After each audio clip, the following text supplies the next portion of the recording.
Hello students, welcome back to our BNS lecture series. हमने previous class में order का concept discuss किया था। हम उसे ही डिस्कस कर रहे थे एक्चुअली। हम ये चैप्टर डिस्कस कर रहे थे, offences against human body. Chapter 6 offences against human body discuss कर रहे थे, जिसमें we started with the first topic offences affecting life. So इसमें 99 से 103 तक हमने डिस्कस कर लिया था। 103 तक का के सेक्शंस हमने डिस्कस कर लिए थे, जिसमें मेनली हमने देखा कल्पेबल होमिसाइड के कॉन्सेप्ट को समझने की कोशिश की। और कल्पेबल होमिसाइड और मर्डर में कैसे डिस्टिंग्विश करेंगे, मर्डर के कॉन्सेप्ट को समझते हुए हमने ये भी समझने की कोशिश की, इसे भी एस्टैब्लिश करने की कोशिश की। तो नाउ आज हमें 104 से स्टार्ट करना है। 104 है सेक्शन को बात करता है punishment for murder bye life convict. अब लाइफ कन्विक्ट कौन है? कन्विक्ट मतलब जिसे ऑलरेडी पनिशमेंट हो चुकी है। तो कोई ऐसा इंसान जो कि ऑलरेडी जिसे पनिशमेंट हो चुकी है, जो कन्विक्टेड है लाइफ इम्प्रिजनमेंट से, जिसे लाइफ इम्प्रिजनमेंट की कन्विक्शन ऑलरेडी दी जा चुकी है। ठीक है।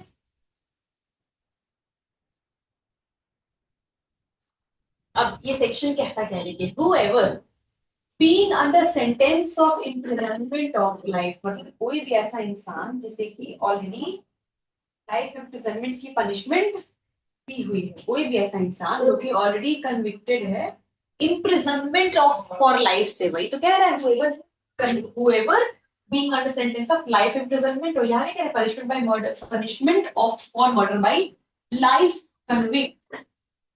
कन्विक्ट मतलब जो ऑलरेडी पनिशमेंट से दी जा चुकी है, जिसे पनिशमेंट अवॉर्ड किया जा चुका है। और लाइफ मतलब क्या, लाइफ इम्प्रिजनमेंट। तो ऐसा इंसान जिसे लाइफ इम्प्रिजनमेंट पहले दी जा चुकी है, अगर वो इंसान दोबारा मर्डर करता है, कमिट्स मर्डर, हुएवर, कोई भी being under sentence of imprisonment for life, कोई भी इंसान जिसे लाइफ इम्प्रिजनमेंट पहले दी जा चुकी है, वो अगर दोबारा मर्डर कमिट करता है, तो उसके लिए पनिशमेंट क्या है? डेथ और imprisonment for life which shall be the reminder of the person. या तो उसे डेथ मिलेगी या लाइफ इम्प्रिजनमेंट भी दी जा सकती है। ठीक है। अब देखिए सेक्शन है क्या, ये तो हमने सेक्शन की लैंग्वेज पढ़ ली। सेक्शन बेसिकली अप्लाई किस पे होता है? किसी वैसे इंसान पे who commits murder while already undergoing the sentence of life imprisonment, जिसने मर्डर कमिट किया। कब? जबकि उसे ऑलरेडी वो लाइफ इम्प्रिजनमेंट झेल रहा है। कोई ऐसा इंसान who is already undergoing a life imprisonment, जो कि ऑलरेडी पनिश्ड है लाइफ इम्प्रिजनमेंट से, वो उसे लाइफ इम्प्रिजनमेंट अभी काट रहा है, उसी दौरान अगर वो कोई और मर्डर भी कर देता है। ठीक है। एसेंशियल्स क्या क्या होगा? स्टेटस, सबसे पहले स्टेटस क्या है भाई, जो अक्यूज है वो ऑलरेडी लाइफ इम्प्रिजनमेंट काट रहा हो। ठीक है। दूसरा एक्ट, उसने क्या किया? मर्डर कमिट कर दिया। सेक्शन 101 में जो मर्डर दिया हुआ है, वो एक्ट फिर से कमिट कर दिया दोबारा। तो अब वापस से कन्विक्शन। एक और एसेंशियल क्या है कि अब जब कन्विक्शन होगी, क्या है, the prosecution must prove the new murder charge beyond a reasonable doubt while the previous life sentence is still active. Life imprisonment जब चल रहा है अभी पुराना वाला, उसके दौरान ही अगर दोबारा फिर मर्डर करते तब ये सेक्शन एप्लीकेबल होगा। अब देखिए ये एक बहुत बहुत इंपॉर्टेंट सेक्शन बन जाता है। क्यों? क्योंकि ये केस जो आप देख रहे हैं, metro versus state of Punjab, ये सेक्शन बात करता था, ये केस बात करता था सेक्शन 303 आईपीसी से। सेक्शन 104 का जो कॉन्सेप्ट है, ये पहले सेक्शन 303 आईपीसी में दे रखा था। सेम चीज दे रखी थी, कोई डिफरेंस नहीं, कॉन्सेप्ट सेम है, बस थोड़ा सा माइनर डिफरेंस आया है, वो हम देखेंगे। तो ये एक ओनली केस है जिसमें कॉन्स्टिट्यूशनैलिटी इस सेक्शन की चैलेंज की गई थी। ठीक है।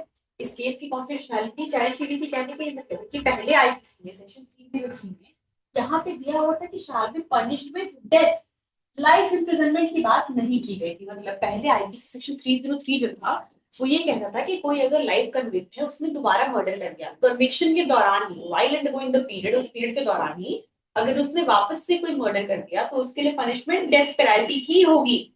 सिर्फ डेथ पेनल्टी का ऑप्शन था, वहां पे लाइफ इम्प्रिजनमेंट का नहीं।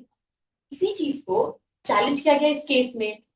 तो मिठू वर्सेस स्टेट ऑफ पंजाब में इस केस को चैलेंज, इस प्रोविजन को चैलेंज किया गया, इसकी कॉन्स्टिट्यूशनैलिटी को चैलेंज किया गया। तो ये एक ओनली केस है जो इसकी कॉन्स्टिट्यूशनैलिटी को चैलेंज करता है। और इसी के बाद, क्योंकि इस केस में कार्य में ऐसा है कि सिर्फ ऑप्शन ही नहीं देखा है, शैल लैंग्वेज है तो, और ऊपर से डेथ ही दे रखा है, तो भाई शैल, आप देख सकते हैं शैल भी पनिश्ड है। तो शैल है और साथ में डेथ, डेथ पेनल्टी ही दी हुई है, तो मतलब इंसान के पास कोई ऑप्शन ही नहीं है, वहां पे उसको डेथ पेनल्टी ही मिलेगी। डिस्क्रिशन का कोई चांस ही नहीं है। तो इन्हीं सारी चीजों को ध्यान में रखते हुए देखते हुए जब बीएनएस आया, बीएनएस में ये केस हो चुका, ये प्रोविजन हमारे पास था ऑलरेडी आईपीसी में, तो इस चीज को, ये जो क्वेश्चन था, इसे ध्यान में रखते हुए, इसे देखते हुए डेथ पेनाल्टी के साथ वहां पे लाइफ इम्प्रिजनमेंट भी जोड़ा गया, जो कि आप अभी देख सकते हैं लिखा गया है, shall be punished with death और विद लाइफ इम्प्रिजनमेंट। तो दोनों चीजें, डेथ पेनाल्टी भी और लाइफ इम्प्रिजनमेंट भी। अब ये ऑप्शन बढ़ा दिया गया, पहले सिर्फ डेथ पेनाल्टी थी, अब इसके साथ साथ लाइफ इम्प्रिजनमेंट का भी स्कोप दे दिया गया। ठीक है, देखिए पहले क्या था 303 IPC, it mandated N automatic death penalty for life convicts who committed murder, क्योंकि ऑप्शन ही नहीं था। क्या लैंग्वेज थी? शैल। शैल मतलब एक तो मैंडेटरी हो गया प्लस डेथ पेनल्टी, डेथ, तो मतलब डेथ पेनल्टी ही दी ही जा सकती है, कोई और ऑप्शन ही नहीं। क्वेश्चन क्या आया तो यहाँ पे इसकी कॉन्स्टिट्यूशनैलिटी को चैलेंज क्या कहा गया कि आर्टिकल 14 और 21 के वायलेटिव है ये सेक्शन, यहाँ पे तो कोई डिस्क्रिशन है ही नहीं। फिर बाद में क्या क्या कोर्ट ने कहा कि mandatory death sentences were declared unconstitutional, मतलब 303 को अनकॉन्स्टिट्यूशनल डिक्लेयर किया गया बिकॉज दिस स्ट्राइप द जजेस of the power to consider mitigating factors. Mitigating factors मतलब कोई ऐसा फैक्टर जो कि उस पनिशमेंट को रिड्यूस करने, करवाने का चांसेस, पॉसिबिलिटी रखते हैं, वो फैक्टर्स को एक्सक्लूड करना ही ऑप्शन था, क्योंकि उसमें शैल लिखा होता, आप कोई डेथ पेनल्टी से कम कुछ दे नहीं सकते, रिड्यूस करने का कोई ऑप्शन ही नहीं था, डिस्टिंक्शन था ही नहीं। तो यहाँ पे क्या किया गया, सेक्शन 303 को अनकॉन्स्टिट्यूशनल डिक्लेयर कर दिया गया, कोर्ट ने डिक्लेयर कर दिया। कोर्ट ने क्या कहा, that section 303 IPC became a dead letter until the BNS officially replaced the current section 104। फिर इसके बाद अब अनकॉन्स्टिट्यूशनल हो गया, तो फिर मतलब नहीं था उसके बाद से जब बीएनएस में आया, तो इस जो कॉन्फ्लिक्ट था उसे ध्यान में रखते हुए इसमें थोड़े से चेंज के कॉन्सेप्ट सेम रखा गया, लेकिन पनिशमेंट जो पहले सिर्फ शैल के साथ सिर्फ डेथ लिखा हुआ था, उसमें चेंज करके डेथ के साथ लाइफ इम्प्रिजनमेंट भी ऐड कर दिया। ठीक है, तो मतलब 104 में ये कहता है कि भाई अभी जो अगर कोई कन्विक्ट है, लाइफ कन्विक्ट है, मतलब कोई इंसान ऐसा है कोई जो कि लाइफ इम्प्रिजनमेंट अंडरगो कर रहा है, उस पीरियड के दौरान ही अगर कोई दोबारा मर्डर कमिट कर देता है, तो वहां कोर्ट उसे या तो डेथ पेनल्टी या फिर लाइफ इम्प्रिजनमेंट इंपोज करेगी। ठीक है, अब आते हैं 105। अब देखिए 103 में, 103 में हमने क्या देखा था, सेक्शन 100, सेक्शन 100 में हमने क्या पढ़ा, 100 था मर्डर। तो मर्डर जो सेक्शन है उसकी पनिशमेंट दे रखी है 103 में। ठीक है, 103 में दे रखी है, सॉरी 101 में, कुछ तो गड़बड़ है। 101, 101 में हमने जो मर्डर पढ़ा उसकी पनिशमेंट 103 में दे रखी है। और सेक्शन 100, सेक्शन 100 में क्या था, 100 बात कर रहा था कल्पेबल होमिसाइड की, तो 100 में जो कल्पेबल होमिसाइड है उसकी पनिशमेंट यहाँ वन की पनिशमेंट, कल्पेबल होमिसाइड 101 में क्या था, हमने एक अगेन डिस्कसिंग दिस कॉन्सेप्ट,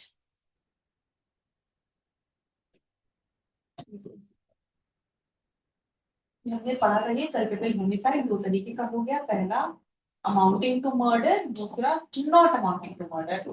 जो नॉट अमाउंटिंग टू मर्डर है, ये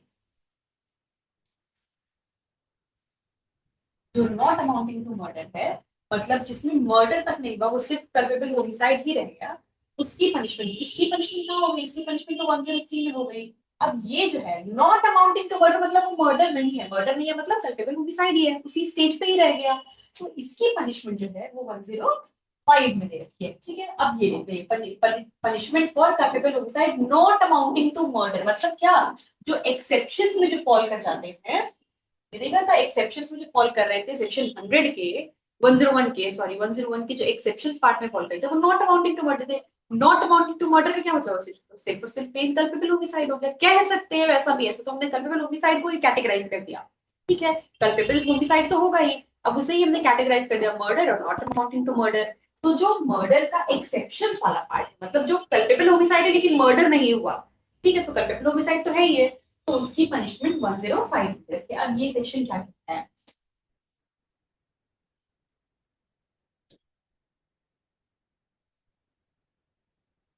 this section देखिए, this section provides the penal consequence for acts defined under section 100 that do not meet the criteria for murder। मतलब फॉल अंडर द 5 एक्सेप्शंस। वही मैंने अभी just कहा कि जो एक्सेप्शंस में फॉल करते हैं वो नॉट अमाउंटिंग टू मर्डर है, और नॉट अमाउंटिंग टू मर्डर का ही पनिशमेंट यहाँ 105 में दे रखा है। ठीक है,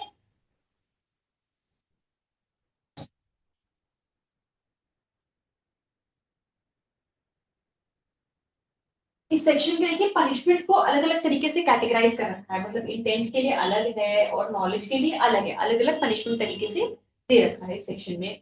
ठीक है, अब कहता क्या है कि भाई when the act is done with the intention of causing death और such bodily injury as is likely to cause death. हमने देखा था ये चीज थी जब हमने मर्डर पढ़ा था, मर्डर वाला सेक्शन 101 पढ़ा था, एक्सेप्शंस नहीं मर्डर। तो हमने उसमें दो चीजें देखी थी कि इंटेंशन और नॉलेज की बात की गई है। ठीक है, इनफैक्ट कल्पेबल होमिसाइड में भी यही चीज थी, इंटेंशन और नॉलेज की बात की गई है। तो इस सेक्शन में क्योंकि जब हम मर्डर की बात करते हैं वहां एसेंशियली इंटेंशन तो किल करने का है ही।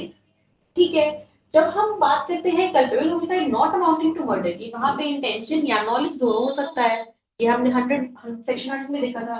तो सेक्शन 105 इन दोनों सिनारियों को अलग अलग लेके चलता है, मतलब इंटेंशन के लिए अलग पनिशमेंट, नॉलेज के लिए अलग पनिशमेंट मान के चल रहे हैं। ठीक है, जहां पे अगर इंटेंशन है, इंटेंशन है मतलब भाई ये इंटेंशन, इस इंटेंशन से ही किया गया है कि या तो ऐसे उसका डेथ कॉज, किसी पर्सन की डेथ कॉज करनी है, या ऐसी इंजरी जिससे उसकी डेथ कॉज हो जाए।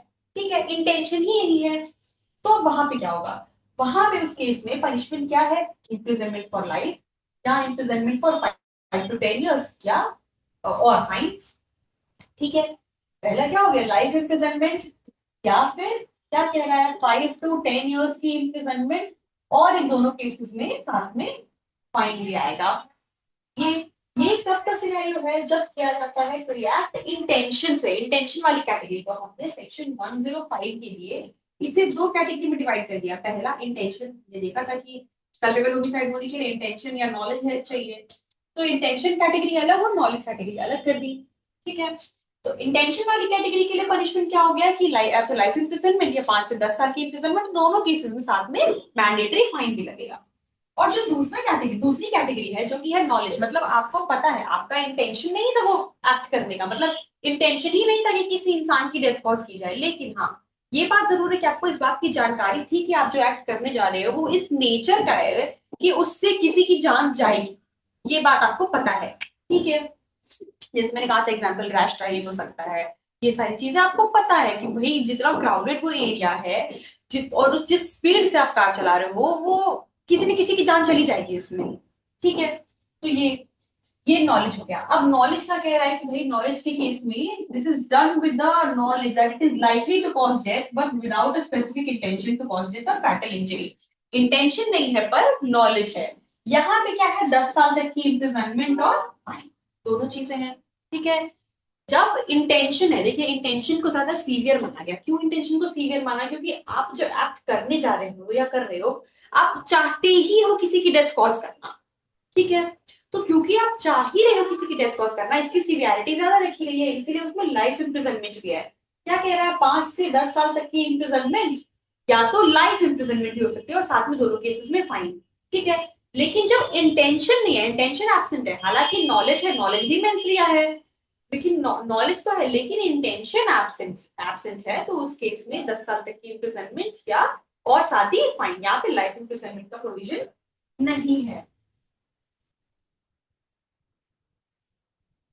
देखिए इंटेंट वर्सेस नॉलेज क्यों कैटेगराइज किया गया, इंटेंशन के लिए क्या है हायर कल्पेबिलिटी, कि भाई आप जो करने जा रहे हो वो इसी इसी इरादे से ही कर रहे हो कि उस इंसान की जान लेनी है। आपने 2 बार पत्थर से मारा, उसकी जान नहीं गई, तीसरी बार फिर मारा, उसके फेस पे बिल्कुल अटैक किया कि उसकी जान चली जाए। ठीक है, जब आप किसी को गन फायर कर रहे हो तो आप चाहो तो कर सकते हो उसके पैर पे या किसी ऐसे एरिया पे जो कि वाइटल ऑर्गन नहीं है, या आप ऐसे अगर किसी के सीधे हार्ट पे या ऐसे किसी वाइटल ऑर्गन पे अगर अटैक करते हो, गन फायर करते हो, तो वहां पे आपको पता है कि भाई जिस ऑर्गन पे करने जा रहे हो वहां जान चली जाएगी। तो ये डिफरेंस है, एक तो आपका इरादा ही है जान लेने का, the offender actively sought the result of the injury, भाई वही करना था। लेकिन नॉलेज में क्या हो गया लोअर कल्पेबिलिटी, लोअर कल्पेबिलिटी क्यों, क्योंकि the offender didn't necessarily want the person to kill, जानकारी थी पर इरादा नहीं था वहां पे। ठीक है,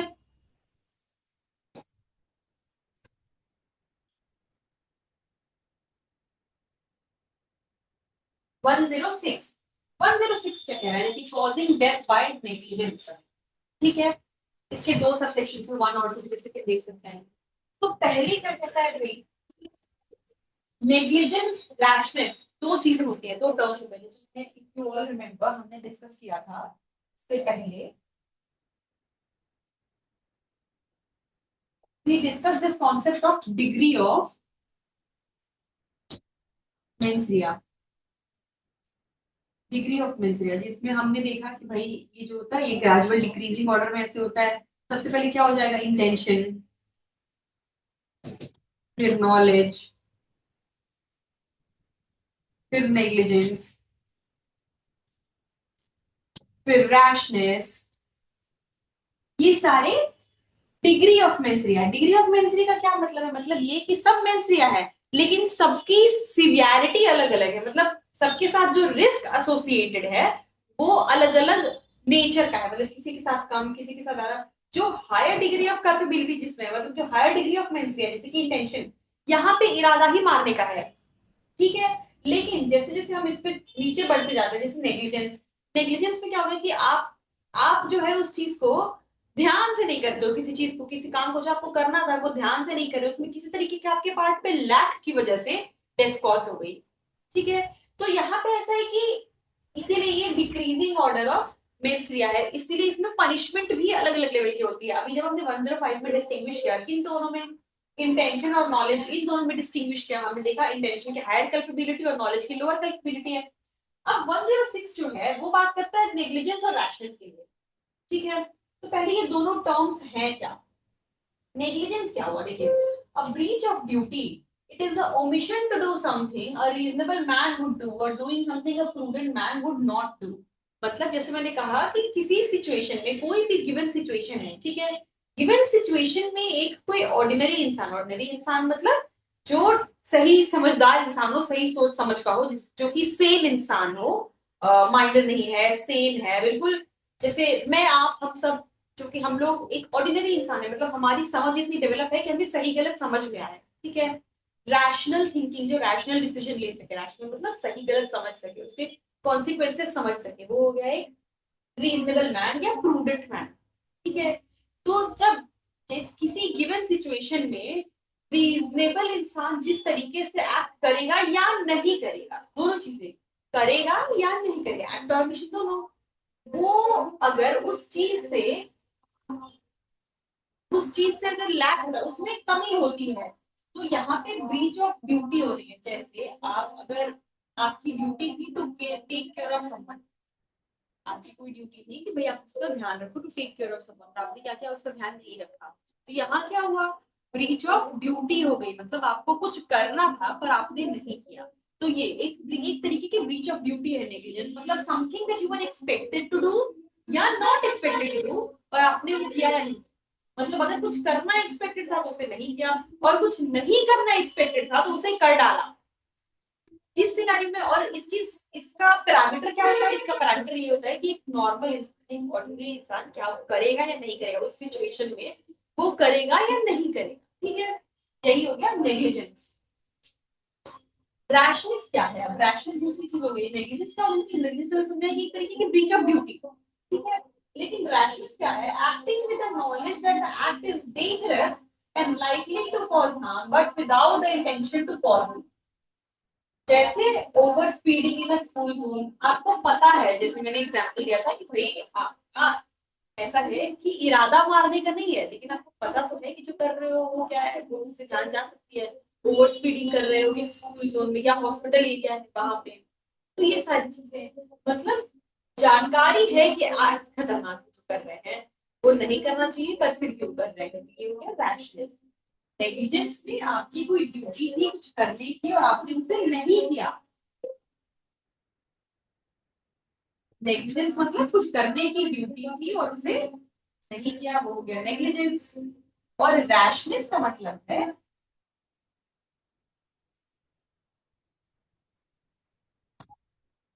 रैशनेस का मतलब है कि आपको जानकारी है इस बात की कि मेरा एक्ट कितना डेंजरस है, उससे कितना खतरा एसोसिएटेड, लेकिन फिर भी बिना इंटेंशन के उसे आप करते हो। ठीक है, एक अनरीजनेबल रिस्क उठाती हूँ, मतलब उसकी कोई जरूरत नहीं है लेकिन फिर भी एक अनरीजनेबल सा रिस्क।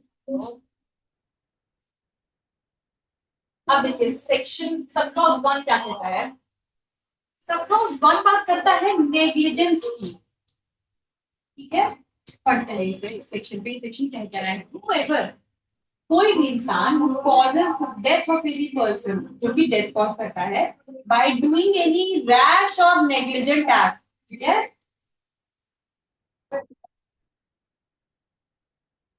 कोई भी इंसान जो कि किसी रैश या रैशनेस या नेग्लिजेंट एक्ट, नेग्लिजेंस, कोई भी इंसान जो अपनी रैशनेस या नेग्लिजेंस की वजह से अगर किसी की डेथ कॉज करता है, तो amounting to culpable homicide, not amounting to negligent act, not amounting to culpable homicide, क्या कह रहा है, not amounting to culpable homicide, अगर not amounting to culpable homicide है तो shall be punished with imprisonment of either description,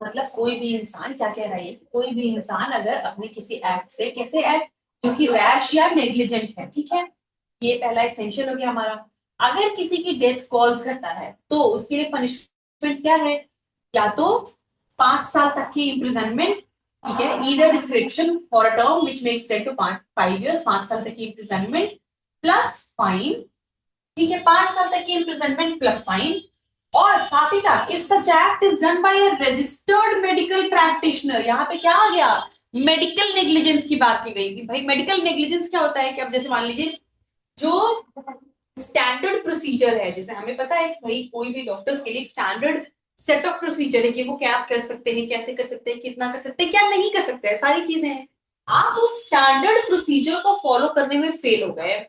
for example मान लीजिए एक सर्जरी की गई, ठीक है, सर्जरी करते वक्त आपने एक सीजर आपसे छूट गया किसी पेशेंट के पेट में, या जो भी ऑर्गन था वहां पे सर्जरी के दौरान वो अंदर ही रह गया, भाई आपने क्या किया, आपने ध्यान नहीं दिया, आप आपसे आपने ध्यान नहीं दिया तभी तो इतनी बड़ी गड़बड़ हो गई।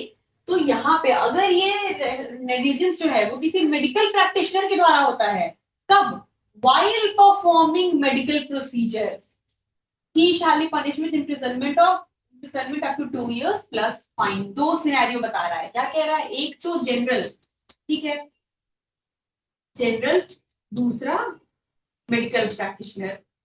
तो जनरल में क्या कह रहा है कि अगर कोई भी इंसान किसी भी तरीके की रैश या नेग्लिजेंट एक्ट करता है जिससे किसी की डेथ कॉज होती है, ठीक है, इंटेंशन नहीं है पर रैशनेस या नेग्लिजेंस की वजह से उसकी डेथ कॉज हो जाती है, वहां पे उसकी पनिशमेंट क्या है, 5 साल तक की इम्प्रिजनमेंट और फाइन, ठीक है। लेकिन वही यहाँ पे अगर कोई मेडिकल प्रैक्टिशनर ऐसा करता है तो उसके पनिशमेंट क्या है, 2 साल तक की इम्प्रिजनमेंट और fine.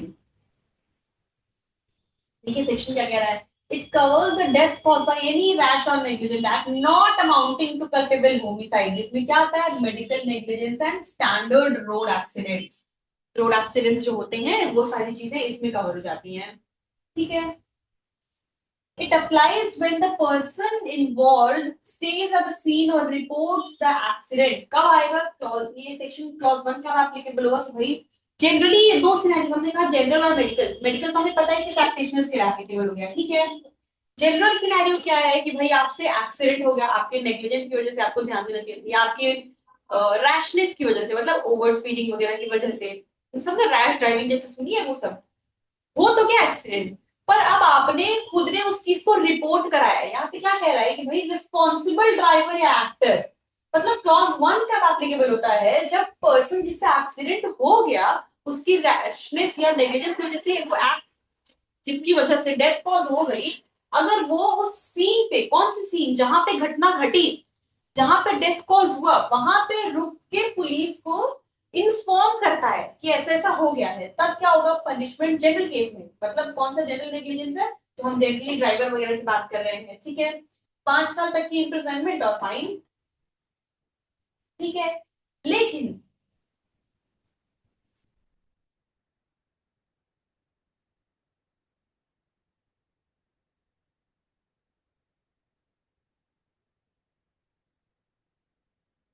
Act is done by registered member.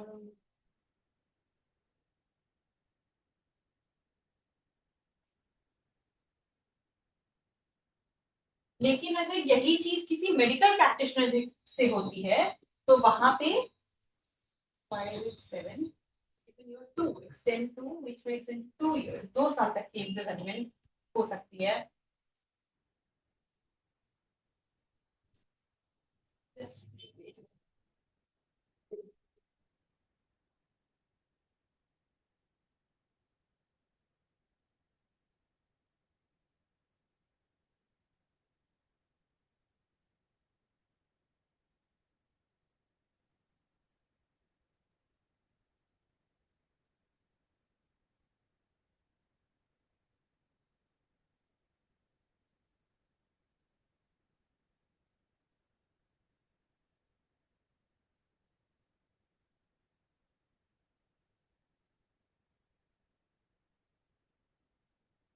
यहाँ पे so sorry ये mistake shall be 2 years 7 years नहीं होगा. तो क्लॉज 1 पहला क्या कह रहा है कि भाई दो सिनेरियो, एक जनरल नेग्लिजेंट या रैशनेस के एक्ट, जनरली इसमें एक्सीडेंट्स शामिल होते हैं, और दूसरा वही रैशनेस या नेग्लिजेंस अगर मेडिकल प्रैक्टिशनर से हो गई. तो जब हम जनरल बात कर रहे हैं तो उस केस के लिए पनिशमेंट 5 साल तक की इम्प्रिजनमेंट साथ में फाइन, और अगर मेडिकल प्रैक्टिशनर से ये होता है तो उस केस के लिए क्या है 2 साल तक की इम्प्रिजनमेंट और फाइन. ठीक है. अब आते हैं इसके क्लॉज 2 पे. ये कब आता है, ये तब आता है, इसमें दो चीजें शामिल की गई हैं इस पूरे सेक्शन में. हम सबने ये देखा होगा hit and run cases, I am sure आप सबने सुना होगा. हिट एंड रन केस क्या होता है? हिट एंड रन केस मतलब किसी को हिट किया और भाग गए. जैसे अभी एक बहुत बहुत ज्यादा न्यूज में है, आप में से कई लोग जानते हो कि आपने देखा होगा उस चीज को, where under age I mean minor child, जिसने एक माइनर चाइल्ड ने एक रैश ड्राइविंग करते वक्त अपने स्कॉर्पियो से एक बाइक राइडर 23-year-old बॉय उसकी डेथ कॉज कर दी. अपने किससे? अपने रैश ड्राइविंग की वजह से. ओवर स्पीडिंग कर रहा था वो बच्चा. वो एक तो ऑलरेडी वो माइनर, ठीक है, उसके पास कार नहीं होनी चाहिए थी, कार थी, लाइसेंस भी नहीं, कुछ भी नहीं, उसके बावजूद वो कार ड्राइव कर रहा था और इतनी स्पीड में कर रहा था, इतनी ज्यादा स्पीड में कर रहा था कि सामने से आने वाले एक बाइक को उसने टक्कर मारी और ऑन स्पॉट डेथ कॉज कर दी. ठीक है. वहां से भाग गया. उसके बाद वो भागा, वहां से निकल गया डेथ कॉज करने के बाद. उसके बाद वो कार उसकी इतनी ओवर स्पीड कर रही थी कि वो एक कैब से जाके लड़ी और वो कैब आगे एक बस में लड़ गई उसकी टक्कर की वजह से. इतनी जोर की टक्कर थी. एंड देन द कार, वो लड़का जो था, जो माइनर लड़का था, वो अपनी कार के साथ वो भाग गया. ही caused the death of a 23-year-old guy and then he left. वो भाग गया. ऐसे केसेस को हम क्या कहते हैं? किसी की डेथ कॉज करके, एक्सीडेंट करके और फिर वहां से भाग जाना स्पॉट पे से, इसे कहते हैं हिट एंड रन केसेस. ठीक है. Hit and run cases, hit and टक्कर मार देना, एंड रन भाग जाना, टक्कर मार के भाग जाना. ठीक है. Hit and run cases. तो क्लॉज 2 जो हम देख रहे हैं ये वैसे ही केसेस के लिए बात करता है, क्योंकि इस तरीके के केसेस बहुत ज्यादा बढ़ गए, बहुत ज्यादा. तो इट वॉज इंपॉर्टेंट कि ऐसा एक प्रोविजन क्लियरली शामिल किया जाए. ठीक है. तो ये एक प्रोविजन है. अब डिफरेंस क्या है 106 क्लॉज 1 और 106 क्लॉज 2 में? कि 106 क्लॉज 1 जो है वो बात करता है वैसे सिनेरियो की जहां पे कि ठीक है, देखिए, नेग्लिजेंट और रैश एक्ट दोनों में है. क्लॉज 1 में भी है और क्लॉज 2 में भी है. दोनों में रैश और नेग्लिजेंट, रैश या नेग्लिजेंट एक्ट. ठीक है. डेथ भी दोनों में कॉज हो रही है. लेकिन डिफरेंस क्या है? डिफरेंस ये है कि क्लॉज 1 जो है वो एक ऐसे, एक तो पहली चीज भाई जनरल मेडिकल दोनों से है जो लेके सकता है. ठीक है. कीपिंग दैट असाइड, जो मेन डिफरेंस है वो ये है कि क्लॉज 1 जो है, सबसेक्शन 1 जो है, वो ऐसे सिनेरियो की बात करता है, ऐसे सीन की बात करता है, तब एप्लीकेबल होता है जब जिससे वो डेथ कॉज हुई, जिसके एक्ट की वजह से डेथ कॉज हुई, उस पर्सन ने क्राइम, जहां पे उस स्पॉट पे जहां पे कि वो एक्सीडेंट हुआ, वहां पे, ये जहां पे डेथ कॉज हुई, वहां पे रुक के उसने अथॉरिटीज को इन्फॉर्म किया, खुद इन्फॉर्म किया. ये है सबसेक्शन. इसकी बात कर रहा है कि आपने उस स्पॉट पे रुक के अथॉरिटीज को इन्फॉर्म किया. लेकिन सबसेक्शन 2 क्या बात करता है, जिसमें हमने कहा hit and run cases. Hit and run, hit and run जो होता है वो सबसेक्शन 2 में है. मतलब क्या? टक्कर मार के भाग गए. ठीक है. ये क्या है? ये ये कब एप्लीकेबल होगा? When a person causes death by rash and negligent driving and, ये तो ठीक है, यहां तक तो सबसेक्शन 1 है। अब and escapes the scene without reporting to the incident to a police officer magistrate soon after. भाई आपने एक्सीडेंट तो आपसे हो गया, कॉज कर दिया, लेकिन उसके बाद किसी को इन्फॉर्म नहीं किया, अथॉरिटीज को, पुलिस ऑफिसर को नहीं, मजिस्ट्रेट को नहीं, किसी को इन्फॉर्म नहीं किया, वहां से भाग गए। ठीक है, इसमें क्या है? The law penalizes the failure to assist the victim and attempt to evade justice, fleeing factor, भाग जाना। ठीक है, यहाँ पनिशमेंट क्या है? 10 साल तक की इम्प्रिजनमेंट और साथ ही साथ फाइन, मैंडेटरी फाइन। देखिए, whoever causes death of any person by rash and negligent driving of vehicle not amounting to culpable homicide, rash या नेग्लिजेंट यहाँ तो क्लियरली लिखा है, एक्ट नहीं है यहाँ पे। देखिए, क्योंकि मेडिकल प्रैक्टिशनर का भी था, इसलिए साथ ही साथ यहाँ पे एक्ट लिखा गया। यहाँ पे सिर्फ एक्सीडेंट कॉज करने का नहीं है, क्योंकि मेडिकल केसेस में यहाँ पे एक्ट नहीं हो रहा है, वो मेडिकल नेग्लिजेंस हो गई। ठीक है, जितना ध्यान रखना चाहिए था, जो प्रोटोकॉल था, जो प्रोसीजर था, वो फॉलो नहीं किया गया, वो कहीं उसमें मिस हो गया, तो ये सेक्शन एप्लीकेबल होंगे। लेकिन जो क्लॉज सबसेक्शन 2 है, वो क्लियरली रैश ड्राइविंग की बात कर रहा है, लिख रहा है negligent driving of vehicle not amounting to culpable homicide and escapes without reporting it to a police officer or a magistrate soon after the incident, और टक्कर मारने के बाद उसके बारे में अथॉरिटीज को इन्फॉर्म नहीं किया, वहां पे क्या है? 10 साल तक की इम्प्रिजनमेंट और साथ ही साथ फाइन। तो 106 जो है वो दो तरीके के सीन बता रहा है, क्या क्या? एक जनरल और दूसरा हिट एंड रन केस। ठीक है, तो पहला सबसेक्शन 1 जो है उसमें भी अगेन दो दो डिस्टिंक्शन हो गया। देखिए, रैश एंड नेग्लिजेंट एक्ट है, ठीक है, पहला लेकिन है किस चीज में? एक जनरल बात कर रहा है कि भाई किसी जनरल इंसान से हो गए, तो वहां पे क्या है? 5 साल तक की इम्प्रिजनमेंट और साथ में फाइन। और वही अगर रैश या नेग्लिजेंट एक्ट किसी मेडिकल प्रैक्टिशनर से हो गया, तो वहां पे 2 साल तक की इम्प्रिजनमेंट और फाइन। ठीक है, ये तो पहला सबसेक्शन। अब सबसेक्शन 2 जो है वो बात करता है, अच्छा वो सबसेक्शन 1 जो होगा एप्लीकेबल कब हुआ? जब स्पॉट पे, जिस स्पॉट पे, जिस सीन, जब वो सीन हुआ, मतलब जब इंसिडेंट कॉज हुआ, जब एक्सीडेंट कॉज हुआ, वो एक्ट हुआ जिससे कौन सा, जिससे डेथ कॉज हुई, और उसे अथॉरिटीज को रिपोर्ट कर दिया, तब ये है। क्यों? क्योंकि मान के चलता है कि भाई ठीक है, आपने अपनी गलती एडमिट की है और आप खुद इन्फॉर्म कर रहे हो। लेकिन सबसेक्शन 2 जो है वो क्या कहता है कि भाई आपसे हो तो गया, लेकिन आपने बताया भी नहीं, और ये मेडिकल नेग्लिजेंस पे एप्लीकेबल नहीं होगा, clearly hit and run case पे लिखाई है कि भाई rash and negligent driving of vehicle से अगर एक्सीडेंट होता है और आप अगर वहां से भाग जाते हो कि आपको पनिशमेंट ना मिले, पनिशमेंट से बचने के लिए, इसके कॉन्सिक्वेंसेस से बचने के लिए आप वहां से भाग जाते हो without reporting it to the authorities, police officer या मजिस्ट्रेट को इन्फॉर्म किए बिना, भाई ऐसा ऐसा एक्सीडेंट हो गया है, वहां पे क्या है? 10 साल तक की इम्प्रिजनमेंट और फाइन आपको। इफ यू ऑल रिमेम्बर, इसी सेक्शन को लेके जब बीएनएस इन्फोर्समेंट में आया तो इसको लेके बहुत ज्यादा नाम मचाया गया था। The truck drivers and everyone they like they strike, भाई कि हमारे ऊपर बहुत ज्यादा स्ट्रिंजेंट प्रोविजंस हैं, हम कैसे करेंगे ये वो। तो इसी सेक्शन को लेके, इसी सबसेक्शन 2 को, 106 के सबसेक्शन 2 जो रिटर्न का, ये अभी तक नहीं था जो इस चीज को जोड़ा गया। ठीक है, इसी चीज को लेके एक बहुत ज्यादा सिनेरियो बनाने की, सीन बनाने की कोशिश की गई थी। ये देखिए, बहुत important case, Jacob Matthew versus state of Punjab. इस केस में क्या कहा गया? That established that for criminal liability negligence must be gross negligence होना चाहिए।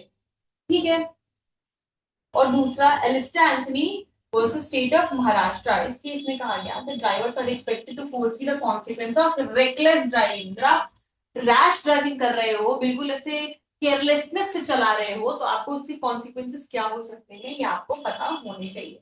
ठीक है, ये दो केसेस थे। अब आ जाते हैं 107 पे।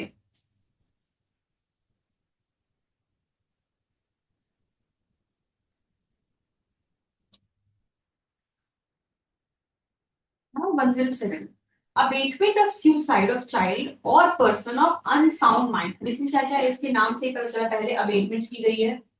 अबेटमेंट किसका? अबेटमेंट किस चीज के? पहले तो अबेटमेंट फॉर सुसाइड, किसी को सुसाइड कमिट कराने के लिए अबेट किया गया है। ठीक है, दूसरा किसे किया गया? चाइल्ड और अनसाउंड पर्सन मतलब सेक्शन 107 किस चीज की बात करता है? सेक्शन 107 जो है वो बात करता है एक ऐसे सिनेरियो की जहां पे किसी इंसान ने किसी बच्चे को, चाइल्ड, चाइल्ड मतलब क्या है? पर्सन बिलो 18 इयर्स, क्लियरली किसी बच्चे को या किसी अनसाउंड माइंड के पर्सन को, अनसाउंड मतलब स्टेबल नहीं है, जो पागल इंसान है कोई, ऐसे इंसान को या तो किसी बच्चे को या किसी इंसेन पर्सन को अब का अबेटमेंट क्या है, को अबेट किया है किस चीज के लिए? उसे उकसाया है, उसे प्रोवोक किया है, उसे इंस्टिगेट किया है किस चीज के लिए? सुसाइड कमिट करने के लिए। ठीक है, हमें पता है कि जब भी हम अबेटमेंट की बात करते हैं वहां पे तीन तरीके आते हैं क्लियरली। व्हेन वी, जैसे when we use the term child, हमें पता है कि we are talking about people who are under 18, right?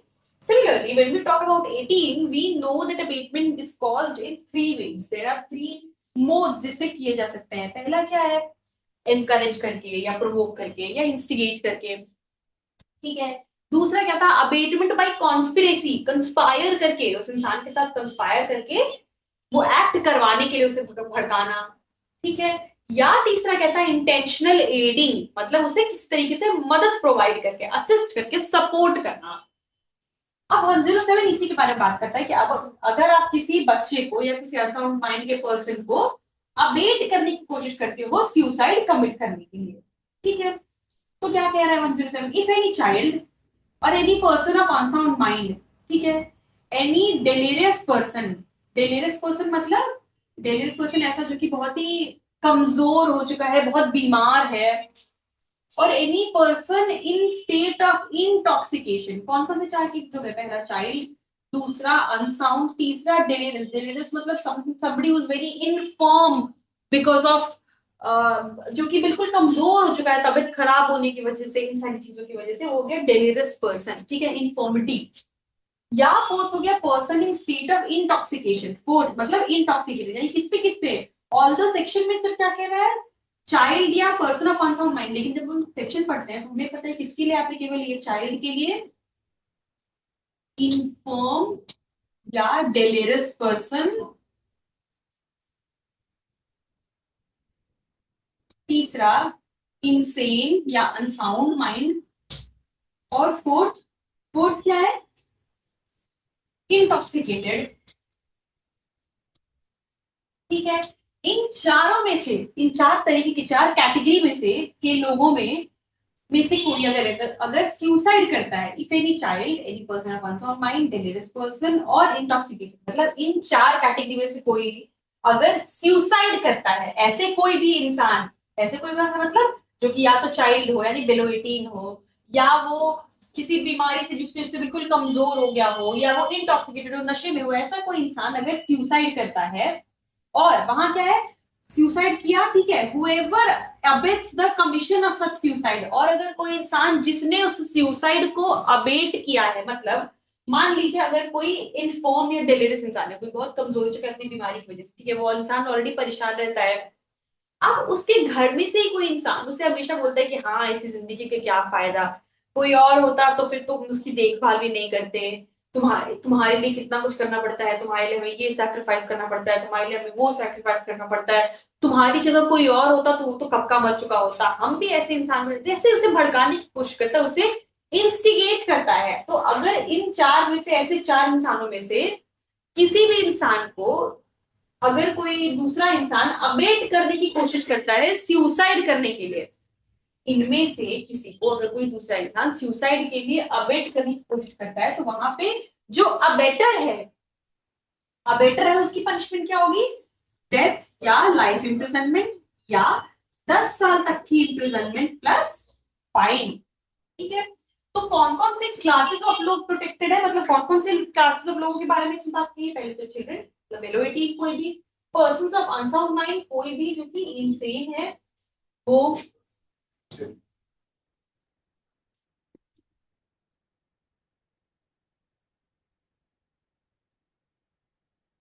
या इंटॉक्सिकेटेड या डेलिरियस। ठीक है।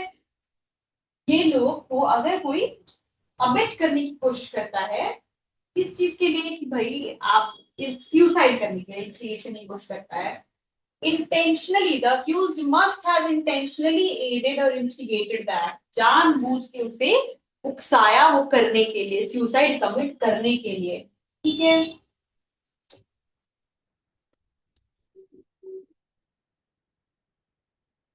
तो यहाँ पे पनिशमेंट क्या आ जाएगी, डेथ पेनाल्टी, लाइफ, या तो डेथ पेनाल्टी या लाइफ इम्प्रिजनमेंट और 10 साल तक की इम्प्रिजनमेंट या फाइन, ठीक है। ये पहला हो गया डेथ पेनाल्टी या लाइफ इम्प्रिजनमेंट, दूसरा क्या 10 साल तक की इम्प्रिजनमेंट प्लस।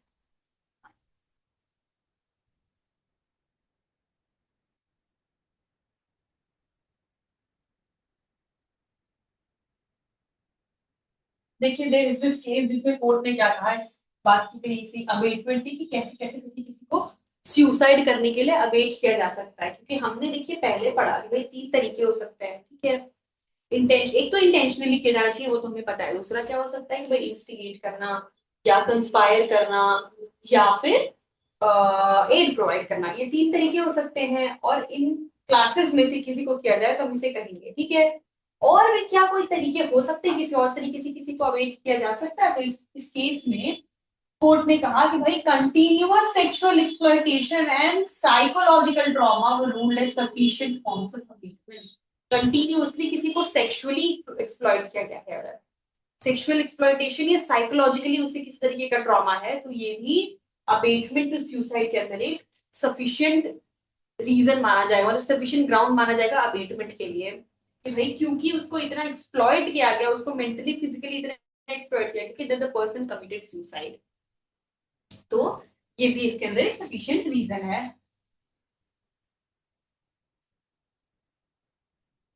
अब आते हैं सेक्शन 108 पे।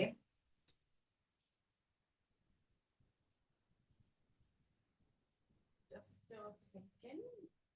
Give me a-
अब स्टार्ट करेंगे सेक्शन 108।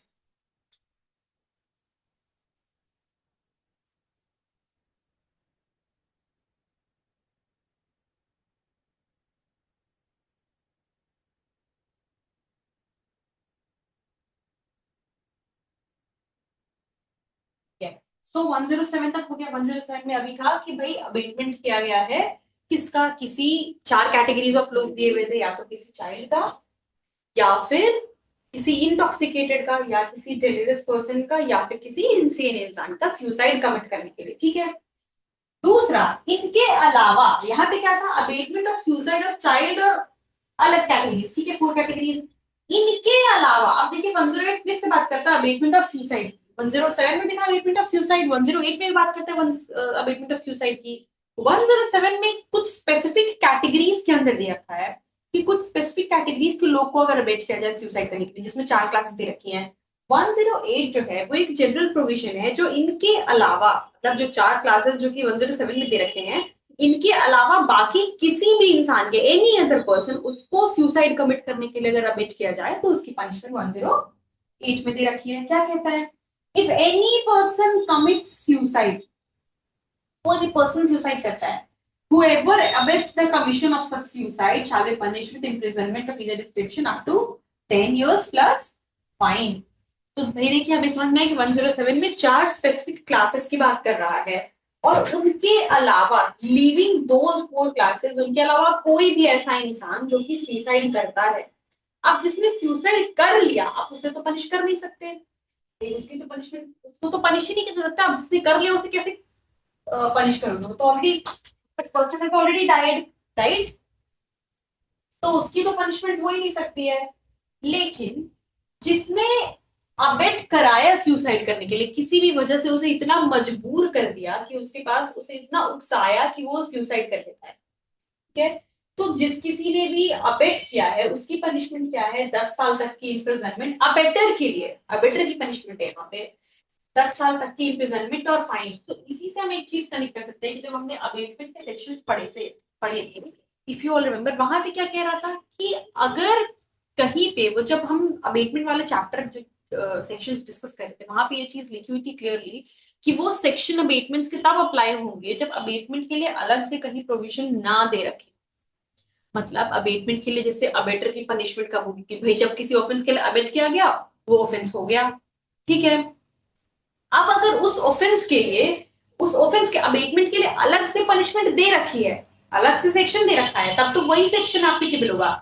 लेकिन अगर नहीं दे रखा है, in absence of any explicit provision, वो सेक्शन अप्लाई हो जाएंगे, ठीक है, हमने यही पढ़ा था। तो हम ये चीज देख सकते हैं इससे कि ये सेक्शन क्या है, सुसाइड के लिए अलग से पनिशमेंट सुसाइड के अबेटमेंट के लिए दे रखी है, करेक्ट। सो क्योंकि सुसाइड के अबेटमेंट के लिए अलग से पनिशमेंट दे रखी है, तो सुसाइड का अबेटमेंट करने पे ये सेक्शन एप्लीकेबल हो जाएगा, यानी 108 एप्लीकेबल होगा, ना कि वो अबेटमेंट वाला। क्यों? क्योंकि वहां पे क्लियरली कहता है कि in absence of any explicit provision, तो यहाँ पे प्रोविजन दे रखा है। अगर ये नहीं होता, इन एब्सेंस अगर ये नहीं होता, तब वहां चले जाते हम, जैसे मर्डर के लिए अबेटमेंट ऑफ मर्डर है, नहीं अटेम्प्ट दे रखा है क्योंकि हम देख सकते हैं अटेम्प्ट टू मर्डर, लेकिन मर्डर के अबेटमेंट का है पनिशमेंट नहीं। सुसाइड के लिए है, तो जहां अबेटमेंट का प्रोविजन एक्सप्लिसिटली हो वहां पे वो सेक्शन ही एप्लीकेबल होगा, लेकिन नहीं है तब हम अबेटमेंट में चले जाते हैं। जैसे सुसाइड के लिए है तो ये होगा, मर्डर के लिए नहीं है तो वहां चले जाएंगे, राइट, ठीक है। So 108 क्या कह रहा है भाई कि if any person commits suicide, whoever abets the commission shall be punished, ठीक है। 306 आईपीसी में दे रखा था ये, आईपीसी में भी सेम चीजें दी हुई थी। अब देखिए क्या है यहाँ पे, इसके लिए कुछ चीजें समझना जरूरी है सेक्शन के लिए, ठीक है। Suicide must have actually taken place, suicide होना चाहिए, मतलब सुसाइड होगा तभी अबेटर को पनिशमेंट मिलेगी। अगर सुसाइड करने वाला, जिसने सुसाइड अटेम्प्ट किया, वो मरता नहीं है, ठीक है, वो सरवाइव कर जाता है, तब क्या होगा? If the person survives the charge shifts to other section, जैसे अटेम्प्ट टू कमिट सुसाइड और अबेटमेंट टू अटेम्प्ट, इनके सेक्शंस में चले जाएगा। लेकिन वहां पे फिर अबेटर के लिए रिस्पॉन्स की लाइबिलिटी नहीं आएगी, अबेटर की सेकेंडरी हो जाती है, कब? जबकि जो सुसाइड अटेम्प्ट करने वाला था उसकी डेथ हो गई, जो जिसने सुसाइड अटेम्प्ट किया उसकी जब डेथ हो गई अगर, तो 108 पे जाएगा, मतलब 108 के अंदर अबेटर की लाइबिलिटी। लेकिन अगर सरवाइव कर जाता है तो खुद उस पे, क्योंकि सुसाइड को हमने खुद एक ऑफेंस बना रखा है, तो उस पे ही उसकी ही लाइबिलिटी आएगी।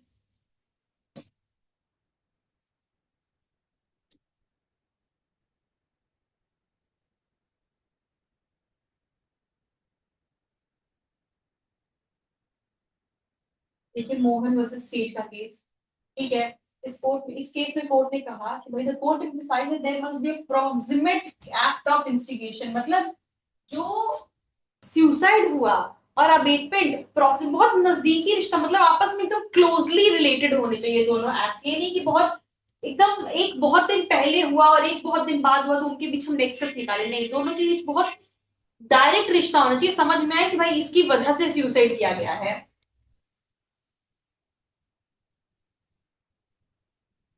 Abate active involvement of a clear boarding towards suicide, तब कहेंगे कि भाई अबेटमेंट वहां पे है, तभी हमने कहा ना कि क्या है, proximate act of instigation, proximate मतलब नजदीकी बिल्कुल। Ordinary quarrels, harsh words spoken in anger और routine workplace domestic disagreements, इसे हम अबेटमेंट नहीं कहेंगे। ये नहीं कह सकते किसी ने गुस्से में कुछ बोल दिया इसलिए जाके सुसाइड कर लिया, नहीं। जैसे आजकल बहुत बहुत ऐसे केसेस आते हैं, हम so like astonished to see all these things भाई।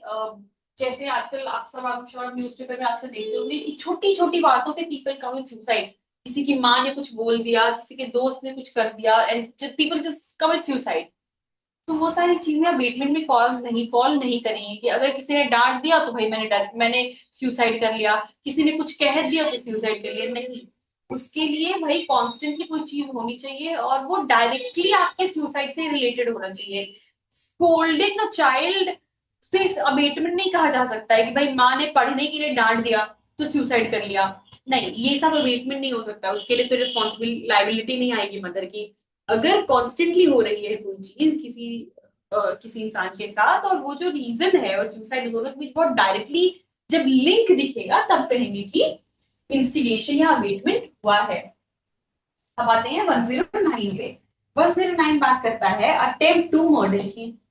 ठीक है, अटेम्प्ट टू मर्डर क्या कहता है, यानी मर्डर करने की कोशिश करना। मर्डर अपने आप में एक पनिशमेंट है, मतलब ऑफेंस है जिसकी पनिशमेंट है, पनिशेबल है वो।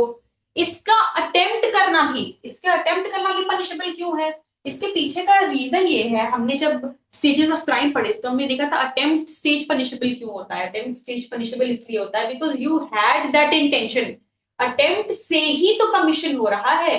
यू हैड इंटेंशन तो किसी को मारने का ही था, इंटेंशन तो ऑफेंस कमिट करने का ही था। वो अगर कमिट हो गया, ऑफेंस कमिट हो गया जो चाहिए था, तब तो वो ऑफेंस हो गया, उसकी पनिशमेंट बनेगी। पर किसी वजह से कोई कमी रह गई जिस वजह से नहीं हुआ, वो नहीं हुआ, पर आप चाहते तो वही करना थे, तो इसलिए क्योंकि इंटेंशन था, मेंस रिया था, मेंस रिया प्लस एक्टस रियस दोनों था, बस सिचुएशंस ऐसी हुई कि वो कंप्लीट नहीं हो पाया। तो क्योंकि दोनों था तो यहाँ पे क्या हो जाएगा, मर्डर अटेम्प्ट जो है वो भी पनिशेबल होता है, इसीलिए अटेम्प्ट टू मर्डर, मर्डर का अटेम्प्ट करना भी पनिशेबल है। अगर ये सक्सेसफुल होता तब तो ये सीधे सीधे 103 में लाइबिलिटी हो जाती है, मर्डर कर दिया।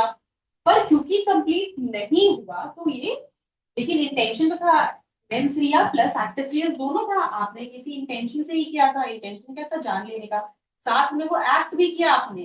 लेकिन हाँ, जैसे गोली चलाई उसे मारने के लिए, लेकिन उसकी ऐसे सर पे से लगने की बजाय उसके ऐसे कान के पास से लग के चली गई, तो ये कुछ सिचुएशंस हो गए ऐसे जिससे डेथ हुई नहीं, मर्डर हुआ नहीं, वरना आपका इंटेंशन था ही।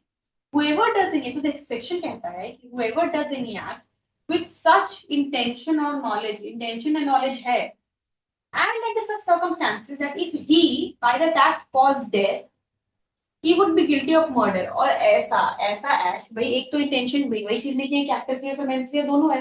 पहला तो कह रहा है कि इंटेंशन एंड नॉलेज है, ठीक है, मेंस है मतलब, और साथ ही साथ वो एक्ट ऐसा है कि अगर फेल नहीं होता, वो क्या हो जाता, उसके लिए मर्डर की लाइबिलिटी बनती। अगर सक्सेसफुल होता तो मर्डर हो जाता तो उसकी लाइबिलिटी बनती।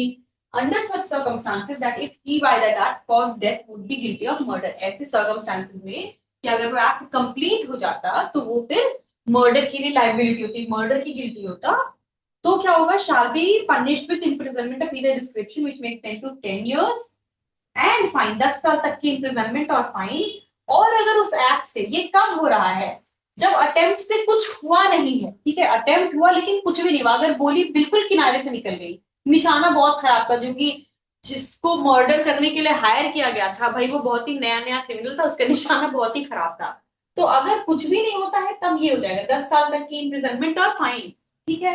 लेकिन अगर उस एक्ट से हार्म भी होता है, जरा सा हर्ट भी होता है, if hurt is caused to any person by such act, any person, किसी को भी उस एक्ट से अगर जरा सा भी हर्ट होता है तो the offender is liable to imprisonment for life और here और such punishment as is herein before mentioned, मतलब या तो 10 साल तक या तो लाइफ इम्प्रिजनमेंट या 10 साल तक की इम्प्रिजनमेंट और फाइन, ऊपर यही लिखा है, वही लिखा है सेकंड पार्ट, और such punishment as is hereinbefore mention.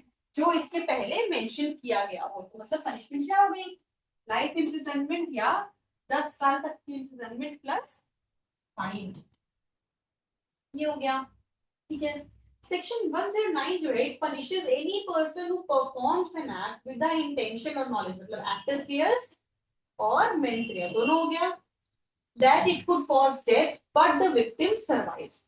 Intention भी था और एक्ट भी था, दोनों था, लेकिन सर्कमस्टेंसेस ऐसे हुए कि वो मर्डर हुआ नहीं बल्कि वो इंसान बच गया, तो वहां पे क्या हो जाएगा, देखिए आईपीसी के सेक्शन 309 307 में सॉरी दिया हुआ था, बिल्कुल सेम चीज थी, कुछ भी डिफरेंस नहीं है। The law focuses on the gravity of the attempt and the mental state of the accused rather than the final physical outcome की। आउटकम क्या हुआ उससे हमें मतलब नहीं है, लेकिन आपने एलिमेंट्स को तो फुलफिल किया, आपका इंटेंशन भी था, आपने एक्ट भी किया, जब दोनों कुछ किया, अगर वही उसकी बगल से गोली नहीं निकली होती तो उसकी गोली चेस्ट में लगी होती, वो मर गया होता। तो इन अदरवाइज जब वो मर्डर, वो एक्ट से मर्डर हो बिकॉज ऑफ सर्कमस्टांसेस, अगर वो मर्डर नहीं होता है, उस इंसान को कुछ नहीं हुआ, अगर कुछ भी नहीं हुआ उस अटेम्प्ट से, तो 10 साल तक की इम्प्रिजनमेंट और फाइन। लेकिन अगर उसे या किसी भी इंसान को, क्या लिखा है, hurt is cause to any person by such act, उसे या किसी भी और इंसान को जरा भी हर्ट भी होता है, तो वहां पे लाइफ 10 साल तक की इम्प्रिजनमेंट और फाइन तो है ही, इसके साथ साथ लाइफ इम्प्रिजनमेंट तक भी दिया जा सकता है ग्रेविटी की बेसिस पे। Focuses on the gravity of the attempt ना, ग्रेव तरीके से किया गया था।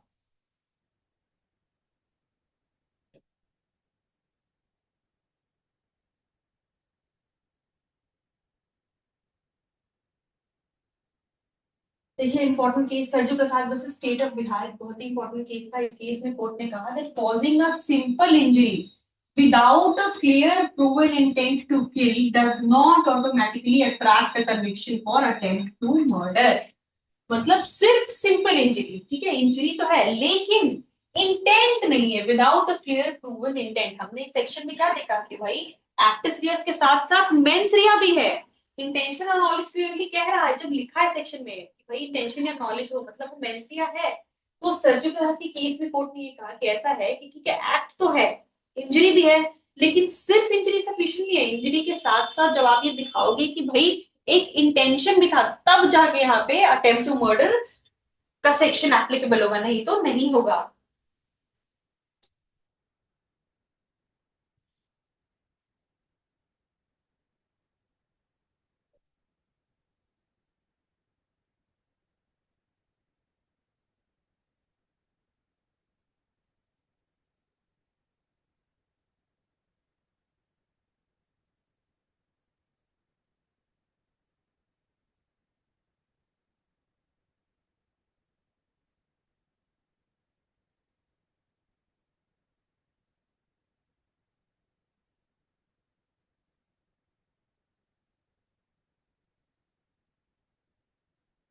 इंपॉर्टेंट केस नहीं था, मैंने कहा सर्जिकल का दूसरा Laxman versus state of Maharashtra.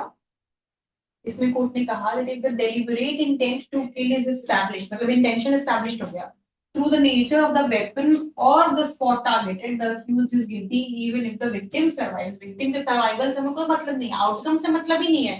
Proof क्या हो गया कि यहाँ पे एक्ट और इंटेंशन दोनों था। देखिए deliberate intent to kill establish through nature of weapon और स्पॉट, वही मतलब एक्ट भी दिख गया, स्पॉट यहाँ पे किया गया, ये वेपन था, सब कुछ के साथ अगर इंटेंशन क्लियरली प्रूफ हो गया तो विक्टिम के सर्वाइवल से कोई मतलब नहीं है, यहाँ पे 109 जो है वो एप्लीकेबल हो जाएगा, यानी पीवीएससी 307 एप्लीकेबल हो जाएगा। और तीसरा केस हरि सिंह का, Hari Singh versus state of Haryana.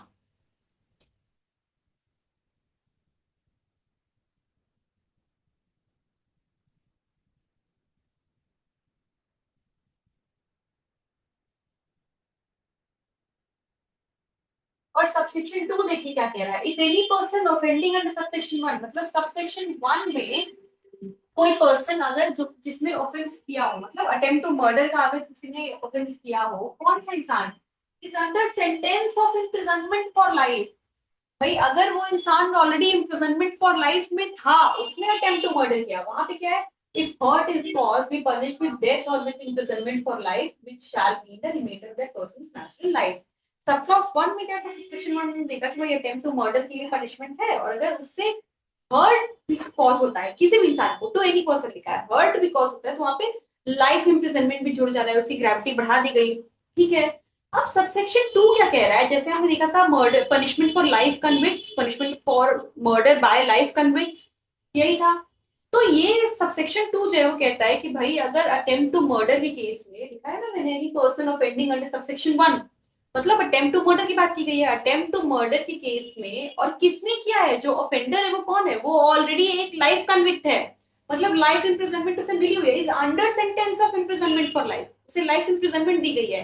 मतलब कोई इंसान who is undergoing life imprisonment, वो अगर अटेम्प्ट टू मर्डर करता है, ठीक है, तो वहां पे उसकी पनिशमेंट फिर बढ़ जाएगी। पनिशमेंट उसके क्या होगी, पहले में क्या था कि अगर हर्ट भी कॉज होता है तो वहां पे लाइफ इम्प्रिजनमेंट आ गया। अब यहाँ पे क्या कह रहा है कि हर्ट भी कॉज हुआ, और क्योंकि इंसान ऑलरेडी लाइफ इम्प्रिजनमेंट से गुजर रहा है, तो इसके लिए पनिशमेंट डेथ तक दी जा सकती है। वेन एनी पर्सन ऑफेंडिंग, मतलब इसमें स्टेजेस को बताया। पहला स्टेज ये कह रहा है, पहला स्टेज ये कह रहा है, मतलब पहला सबसेक्शन कह रहा है कि भाई अगर अटेम्प्ट टू मर्डर हुआ तो 10 साल तक की पनिशमेंट और फाइन, ठीक है। दूसरा कह रहा है अगर कोई इंजरी हुई, दूसरा कह रहा है कि अगर थोड़ी भी इंजरी हुई किसी को भी, तो यहाँ पे लाइफ इम्प्रिजनमेंट तक दी जा सकती है, 10 साल तक की इम्प्रिजनमेंट, और फाइन तो है ये, साथ साथ लाइफ इम्प्रिजनमेंट तक दी जा सकती है। सब सेक्शन 2 कह रहा है कि और अगर ये हर्ट जो कॉज हो गया जब अटेम्प्ट टू मर्डर में, और जिसने किया वो अगर खुद ही लाइफ कन्विक्ट है, वो खुद लाइफ कन्विक्ट है, तब पनिशमेंट डेथ तक दी जा सकती है, लाइफ इम्प्रिजनमेंट या डेथ हो सकता है। और लाइफ इम्प्रिजनमेंट में कम्यूटेशन का कोई स्कोप नहीं है, यहाँ पे क्या है, for the remainder life of the person, मतलब पूरी जिंदगी आपको जेल में रहना है, ठीक है। अब देखिए इससे कुछ इलस्ट्रेशन दे रखे हैं, बहुत सिंपल है, सब पढ़ लीजिए। इन इलस्ट्रेशन से केसेस आते हैं, क्वेश्चंस आते हैं जुडिशरी में, इलस्ट्रेशन से इसमें पूछते हैं। Next 110, attempt to commit culpable homicide. अभी हमने अटेम्प्ट टू मर्डर देख लिया, अब attempt to commit culpable homicide. अब देखिए section 110 criminalizes acts committed with the intention or knowledge that they could cause death under circumstances where the perpetrator would be guilty of culpable homicide not amounting to murder। मतलब हमने अभी attempt to murder देखा, अब murder में हमने पढ़ा, बार बार ये चीज देखी कि 101 सेक्शन के पहले पार्ट में मर्डर है, एक्सेप्शन वाला part not amounting to murder, यानी कल्पेबल होमिसाइड कह रहा है, ठीक है। तो ये उस पार्ट की बात करता है कि भाई कुछ ऐसे सिनेरियोज हैं जो मर्डर में नहीं फॉल करके नॉट अमाउंटिंग टू मर्डर में फॉल कर जाते हैं, जो हमने देखे थे 5 एक्सेप्शंस। उन एक्सेप्शंस में फॉल करने वाले जो केसेस होंगे, अगर वैसा ऑफेंस करने का अटेम्प्ट किया गया है, सक्सेस नहीं हुआ, सक्सेस हुआ तब तो सीधे 105 में फॉल कर जाएगा, punishment for culpable homicide not amounting to murder. लेकिन अगर culpable homicide not amounting to murder करने के सिर्फ अटेम्प्ट हुआ है, मतलब अकम्प्लिशमेंट नहीं है, सिर्फ अटेम्प्ट के स्टेज पर, तो यहाँ पे क्या पनिशमेंट है।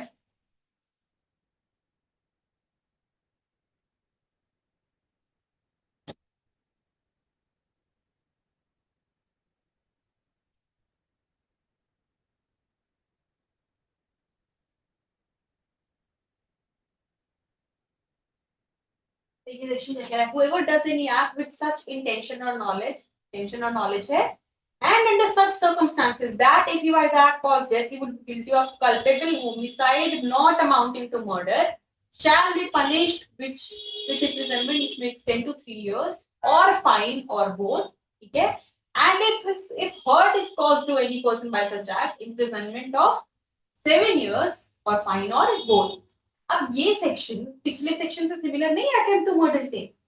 अटेम्प्ट टू मर्डर में क्या कह रहा था कि भाई मर्डर करने का अटेम्प्ट किया गया, ठीक है, अगर मर्डर करने का अटेम्प्ट किया गया, पहला पार्ट यही तो था, पहला पार्ट क्या था, मर्डर करने का अटेम्प्ट किया गया,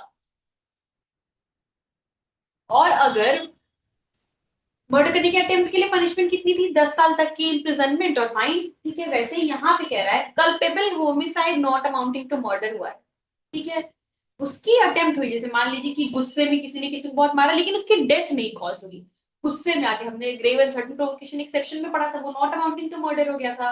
तो उस वैसा ही कोई सिनेरियो लेते हैं, अगर उसमें किसी ने किसी को बहुत मारा और लेकिन वो घायल हो गया इंसान, उसकी डेथ नहीं हुई है अभी, ठीक है, तो यहाँ पे क्या हो गया, नॉट अमाउंटिंग टू मर्डर हो गया। तो इस केस में attempt to culpable not culpable homicide not amounting to murder हो गया। तो अब यहाँ पे क्या कह रहा है कि culpable homicide not amounting to murder के करने की अटेम्प्ट हुआ है, उसे करने का अटेम्प्ट हुआ है, तो वहां पे कितना पनिशमेंट है, वहां पे 3 साल तक की पनिशमेंट विद और विदाउट फाइन हो सकता है, ठीक है। अब यही culpable homicide not amounting to murder करने का अटेम्प्ट हुआ, नॉट अमाउंटिंग टू मर्डर करने का अटेम्प्ट हुआ, लेकिन यहाँ पे क्या है कि उससे उसे या किसी और इंसान को, मतलब जिस पे अटैक किया गया था उसे या किसी और इंसान को हर्ट कॉज हो गया। अब हमने मर्डर में भी जो सबसेक्शन 1 था उसका सेकंड पार्ट वही था, hurt is caused by cause to any other person by such act, यही चीज थी कि और अगर उस एक्ट से किसी को हर्ट भी कॉज होती है तो वहां पे पनिशमेंट क्या थी, लाइफ इंप्रिजनमेंट तक हो गई थी।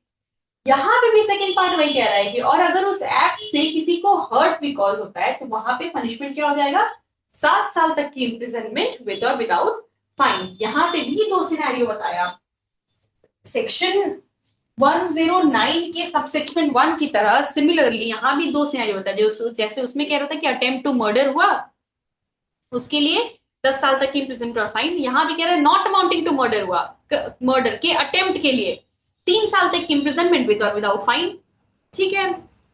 अब दूसरा केस जैसे उसमें क्या कह रहा था कि और उस अटेम्प्ट से किसी को हर्ट कॉज हुआ है, ठीक है, हर्ट भी कॉज हुआ अगर किसी भी इंसान को, एनी पर्सन। सिमिलरली यहाँ पे क्या कह रहा है कि भाई और उस नॉट अमाउंटिंग टू मर्डर के अटेम्प्ट से किसी को भी हर्ट कॉज हुआ, यहाँ भी सेम। तो वहां पे पनिशमेंट कितनी थी, लाइफ इंप्रिजनमेंट तक बढ़ गया था। यहाँ पे क्या कह रहा है कि भाई ऐसा है कि 7 साल तक के इंप्रिजनमेंट विद या विदाउट फाइन हो सकता है। तो 109 के सबसेक्शन 1 के जैसा ही 110 है, उसमें बस अटेम्प्ट टू मर्डर की बात की गई है, यहाँ पे अटेम्प्ट टू कल्पेबल होमिसाइड की। देखिए सिनेरियो 1 में मतलब जिसमें हर्ट कॉज नहीं हुआ था, अटेम्प्ट विदाउट कॉजिंग हर्ट, 3 साल तक की इंप्रिजनमेंट विदाउट फाइन। और दूसरा वाला क्या है, अटेम्प्ट कॉजिंग हर्ट, ठीक है, जिसमें हर्ट कॉज हो गया तो 7 साल तक इम्प्रिजनमेंट विद और without fine.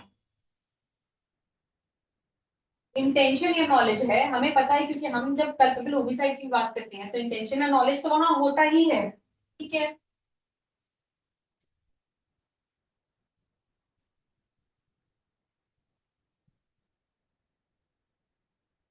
State of Maharashtra versus Kashirao, इस केस में कोर्ट ने कहा कि conviction does not depend on the severity of the injury but the mental state.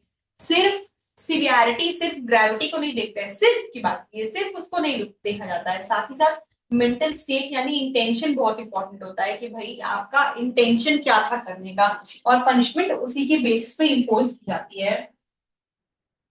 अब ये 3 सेक्शंस हैं 111, ये सब छोटे छोटे सेक्शंस हैं क्योंकि जैसे 111 ऑर्गेनाइज्ड क्राइम, इसके बाद 112 पेटी ऑर्गेनाइज्ड क्राइम और 113 टेररिस्ट एक्ट। ये 3 जो सेक्शंस हैं ये तीनों बीएनएस में नए एडिशन है। ये सेक्शंस आईपीसी में पहले नहीं दिए हुए थे, ना ऑर्गेनाइज्ड क्राइम था, ना पेटी ऑर्गेनाइज्ड क्राइम था, ना ही टेररिस्ट एक्ट थे। ये सोसाइटी की नीड्स को समय के साथ, जैसे हम कहते हैं, ये कॉन्सेप्ट अगर जूरिस्प्रूडेंस में आपने पढ़ा होगा या पढ़िएगा कि law is the reflection of society, law develops with society.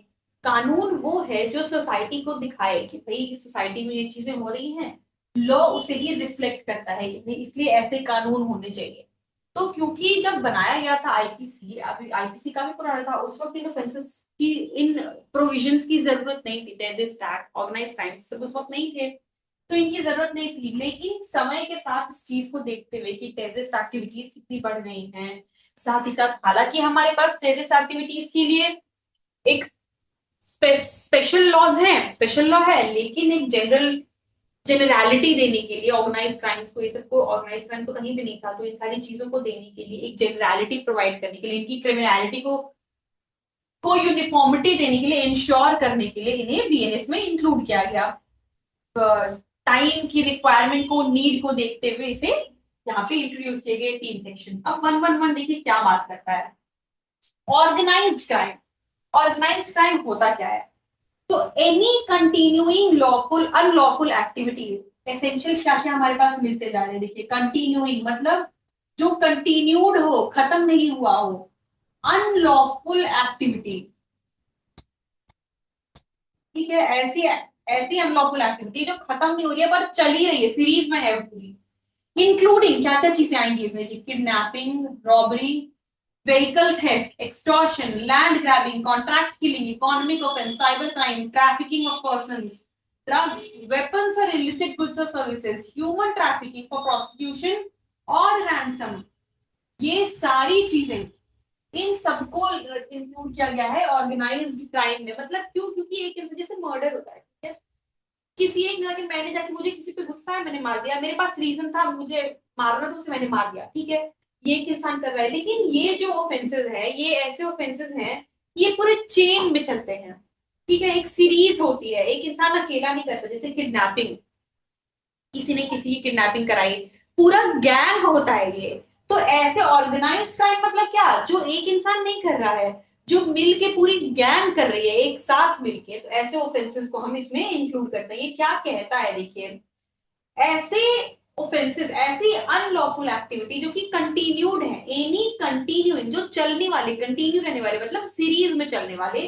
Unlawful activities, ठीक है, जिसमें क्या क्या चीजें आ गई? किडनैपिंग, रॉबरी, व्हीकल थेफ्ट यानी गाड़ियों की चोरी, गाड़ियों को चुराना, एक्सटॉर्शन, लैंड ग्रैबिंग जमीन हड़पना, कॉन्ट्रैक्ट किलिंग, कॉन्ट्रैक्ट पे लोगों को मारना, इकोनॉमिक ऑफेंसेस, इकोनॉमिक ऑफेंसेस मतलब फ्रॉड हो गया, ये सारी चीजें इसमें आ गई, साइबर क्राइम कमिट करना, hacking, trafficking of person, human trafficking मतलब किसी को जैसे बेगरी में लगाने के लिए या किसी भी और पर्पस के लिए ह्यूमन की ट्रैफिकिंग करना, एक जगह से दूसरी जगह पे इलीगल तरीके से उन्हें पहुंचाना,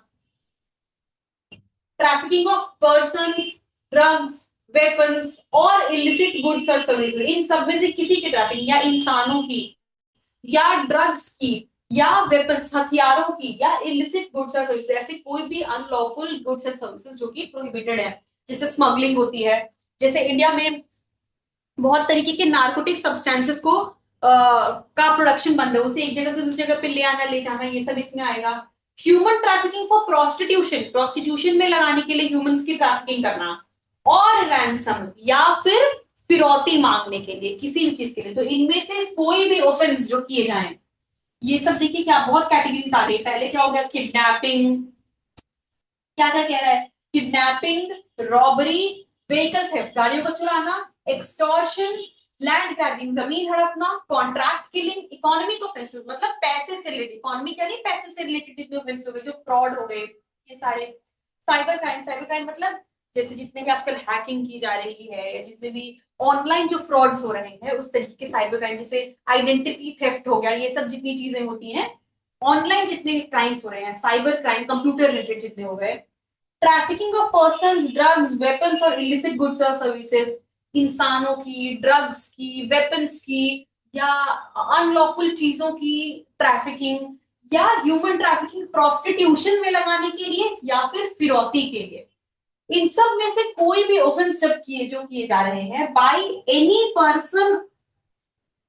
पर्सन और अ ग्रुप ऑफ पर्सन्स, किसी भी पर्सन के द्वारा या एक ग्रुप के द्वारा, एक्टिंग इन कॉन्सर्ट, सिंगली और जॉइंटली, कंसर्ट मतलब मिला जुला के, एक सीरीज में एक साथ, either as a member of an organized crime syndicate or on behalf of such syndicate by use of violence, threat or violence, intimidation, coercion or by any other unlawful means to obtain direct or indirect material benefit including the financial benefit shall constitute organized crime। लंबा चौड़ा definition दे रखा है organised crime का, इसके साथ ही साथ इसमें कुछ ऑफेंसेस बता रखे हैं जो कि ऑर्गेनाइज्ड क्राइम जिसके अंदर कवर होते हैं, ठीक है। बेसिकली ऑर्गेनाइज्ड क्राइम हुए क्या तब समझते हैं, ये तो लंबा चौड़ा डेफिनेशन हो गया।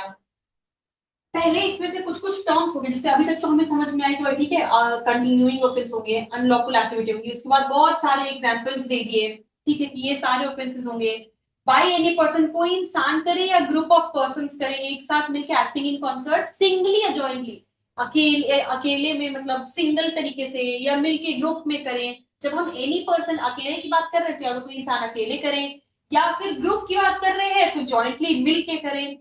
Either as a member of, आप देखिए यहाँ पे टर्म्स क्या होते हैं, ऑफ ऑर्गेनाइज्ड क्राइम सिंडिकेट, ठीक है, ऑर्गेनाइज्ड क्राइम सिंडिकेट, एक ऑर्गेनाइज्ड क्राइम सिंडिकेट के तहत या तो करते हैं या on behalf of such syndicate by use of violence. अब इसका मतलब क्या हुआ, देखिए पहले कुछ एक्सप्लेनेशन के टर्म्स समझ लेते हैं ताकि ये सेक्शंस बेहतर समझ में आए। ऑर्गेनाइज्ड क्राइम सिंडिकेट का क्या मतलब हुआ, means a group of 2 or more persons, 2 या 2 से ज्यादा लोग जब who acting either singly or jointly as a syndicate or gang indulge in any continuing unlawful activity। जब 2 या 2 से ज्यादा लोग एक साथ मिलकर किसी कंटिन्यूइंग अनलॉफुल एक्टिविटी का पार्ट बनते हैं, 2 या 2 से ज्यादा लोग जब एक गैंग बना के किसी कंटिन्यूइंग अनलॉफुल एक्टिविटी को करने के लिए साथ आते हैं, तो इसे हम ऑर्गेनाइज्ड क्राइम सिंडिकेट कह रहे हैं। जैसे मान लीजिए किडनैपिंग के लिए एक कोई बड़ा सबसे चीफ है, उसने उसके बहुत सारे लोग घूमते हैं, ठीक है, वो लोग किडनैप करते हैं, कहीं से कहीं लेके जाते हैं, उनसे पैसे या तो उनको किसी एक्सप्लॉयटेशन में लगाने के लिए या उनके बदले पैसे लेने के लिए, तो ये पूरा चेन है। तो वही कह रहा है 2 या 2 से ज्यादा लोग जब एक साथ गैंग बना के आते हैं कोई भी, किस लिए, indulge in any continuing unlawful activity, किसी कंटिन्यूइंग अनलॉफुल एक्टिविटी को करने के लिए। अब देखिए यहाँ पे कंटिन्यूइंग अनलॉफुल एक्टिविटी जो टर्म यूज हुआ है, जो यहाँ भी यूज हुआ है, जो यहाँ भी यूज हुआ है, उसका भी मतलब दे रखा है कि ये कंटिन्यूइंग अनलॉफुल एक्टिविटी है क्या। तो कहता है it means an activity prohibited by law, कोई ऐसी एक्टिविटी जो कि लॉ प्रोहिबिट करता है, activity prohibited by law which is a cognizable offense punishable with imprisonment of 3 years or more undertaken by any person either singly or jointly as a member of an unorganized crime syndicate or on behalf of such syndicate in respect of which more than one charge sheets have been filed before a competent court with a proceeding within the preceding period of 10 years and that court has taken cognizance of such offense and includes economic offense। अब मतलब बताया continuing unlawful activity का क्या मतलब है। Continuing unlawful activity का मतलब इस एक्सप्लेनेशन के क्लॉज 2 में बता रहा है कि भाई कोई ऐसी एक्टिविटी, पहली चीज तो ये कि अनलॉफुल है, तो मतलब लॉ जिसे प्रोहिबिट करता है, तो कोई ऐसी एक्टिविटी जो कि लॉ से प्रोहिबिटेड है, ठीक है। साथ ही वो एक कॉग्निजेबल ऑफेंस है। कॉग्निजेबल ऑफेंस क्या है, कॉग्निजेबल ऑफेंस हमें बीएनएस में पता है, ठीक है, जो कि एक कॉग्निजेबल ऑफेंस है जिसकी पनिशमेंट कितनी है, punishable with imprisonment of 3 years और मोर, 3 साल या उससे ज्यादा की पनिशमेंट है। मतलब कोई ऐसा एक्ट जो कि लॉ प्रोहिबिट करता है, प्रोहिबिटेड बाय लॉ है, और वो एक कॉग्निजेबल ऑफेंस है, पनिशेबल बाय 3 years और मोर, राइट।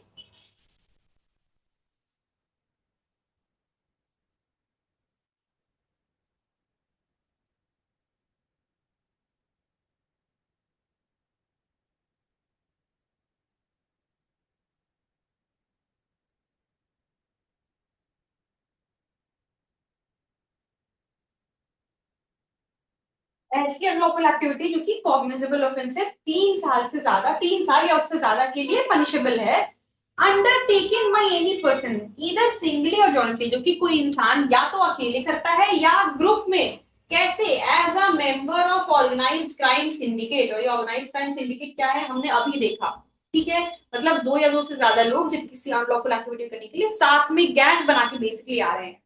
तो वही एक गैंग के मेंबर की तरह दो, एक या एक से ज्यादा लोग जब साथ में आते हैं किसी ऐसे ऑफेंस को करने के लिए, जो कि किसी ऐसे एक्ट को करने के लिए जो कि पनिशेबल है, पहले तो लॉ में लॉ कहता है भाई नहीं कर सकते, कॉग्निजेबल ऑफेंस है, ठीक है, उसकी पनिशमेंट 3 या 3 से ज्यादा साल है। कॉग्निजेबल ऑफेंस बीएनएस में, बीएनएसएस में सॉरी, हम सबने पढ़ा है बीएनएसएस में कॉग्निजेबल ऑफेंस का क्या मतलब होता है, I hope everybody knows this. So basically cognizable offence ऐसे ऑफेंस होते हैं जिसमें पुलिस जो है वो बिना वारंट के ही अरेस्ट कर सकती है उस पर, ठीक है, ये होते हैं, उस पर एक्शन ले सकती है, जो भी अक्यूज्ड हैं उन्हें अरेस्ट कर सकती है, वो कॉग्निजेबल ऑफेंस हो गए। तो ऐसे ऑफेंसेस के लिए जो कि 3 साल से ज्यादा के लिए पनिशेबल है, on behalf of such syndicate in respect of which more than one charge sheets have been filed, ऐसे गैंग के मेंबर के तौर पे आप उस अनलॉफुल एक्टिविटी को कमिट कर रहे हो जिस गैंग के अगेंस्ट कितने, एक, more than one chargesheet have been filed, कम से कम एक से ज्यादा चार्जशीट ऑलरेडी है before a competent court within the preceding period of 10 years and that court has taken cognizance of such offense and includes economic offense. मतलब एक ऐसा गैंग, ठीक है, एक ऐसा गैंग जिसके अगेंस्ट पिछले 10 साल में कम से कम एक चार्जशीट हो, एक चार्जशीट कम से कम हो, क्या लिखा है, which more than one chargesheet have been filed, मतलब कम से कम एक चार्जशीट है, वो किसी ऐसे एक्ट को करने के लिए, वो किसी ऐसे एक्ट करता है, कोई अनलॉफुल एक्टिविटी करते हैं। अनलॉफुल एक्टिविटी क्या है, कंटिन्यूइंग अनलॉफुल एक्टिविटी, मतलब कोई ऐसा एक्ट करते हैं जो कि प्रोहिबिटेड बाय लॉ है और कॉग्निजेबल ऑफेंस है, जिसकी पनिशमेंट 3 साल या उससे ज्यादा है। तो क्योंकि पिछले 10 साल के हम रिकॉर्ड लेके चल रहे हैं, तो वो कंटिन्यूइंग हो गया, ठीक है। मतलब हम ऐसे लोग के बारे में बात कर रहे हैं बेसिकली। जब हम ऑर्गेनाइज्ड क्राइम सिंडिकेट और unlawful activity, continuing unlawful activity को जब हम डेफिनेशंस को देखते हैं, दोनों की डेफिनेशन घुमा फिरा के एक बात कह रही है। ऑर्गेनाइज्ड क्राइम सिंडिकेट की डेफिनेशन क्या कह रही है, उसके डेफिनेशन ये कहता है कि 2 या 2 से ज्यादा लोग जब एक साथ आते हैं गैंग बना के किसी अनलॉफुल, कंटिन्यूइंग अनलॉफुल एक्टिविटी को करने के लिए, ठीक है।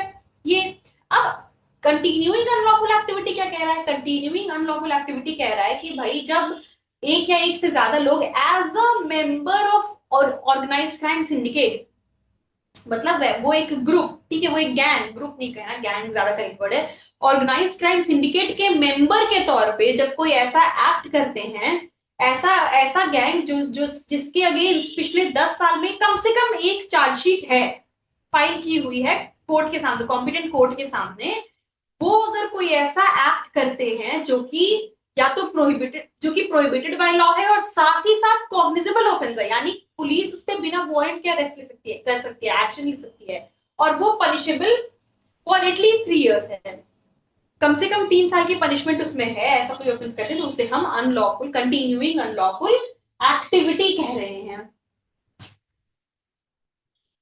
इसका देखिए ये सेक्शन जो है इसका एम्बिट बहुत बड़ा है, ठीक है, जितना लंबा लैंग्वेज है उतना ही बड़ा इसका एम्बिट है। ये बहुत ब्रॉडली सारी चीजों को कवर करा है। जैसे हम इसमें ऑफेंसेस ही देख सकते हैं, जितने तरीके के ऑफेंसेस में देख सकते रहते हैं, किडनैपिंग हो गया, किडनैपिंग फॉर रैंसम हो गया, ट्रैफिकिंग फॉर रैंसम हो गया, प्रोस्टिट्यूशन में लगाना, trafficking of weapons, trafficking of drugs, kidnapping, vehicle theft, extortion, सारी चीजें इसमें, साइबर क्राइम, सब कुछ इंक्लूड कर लिया।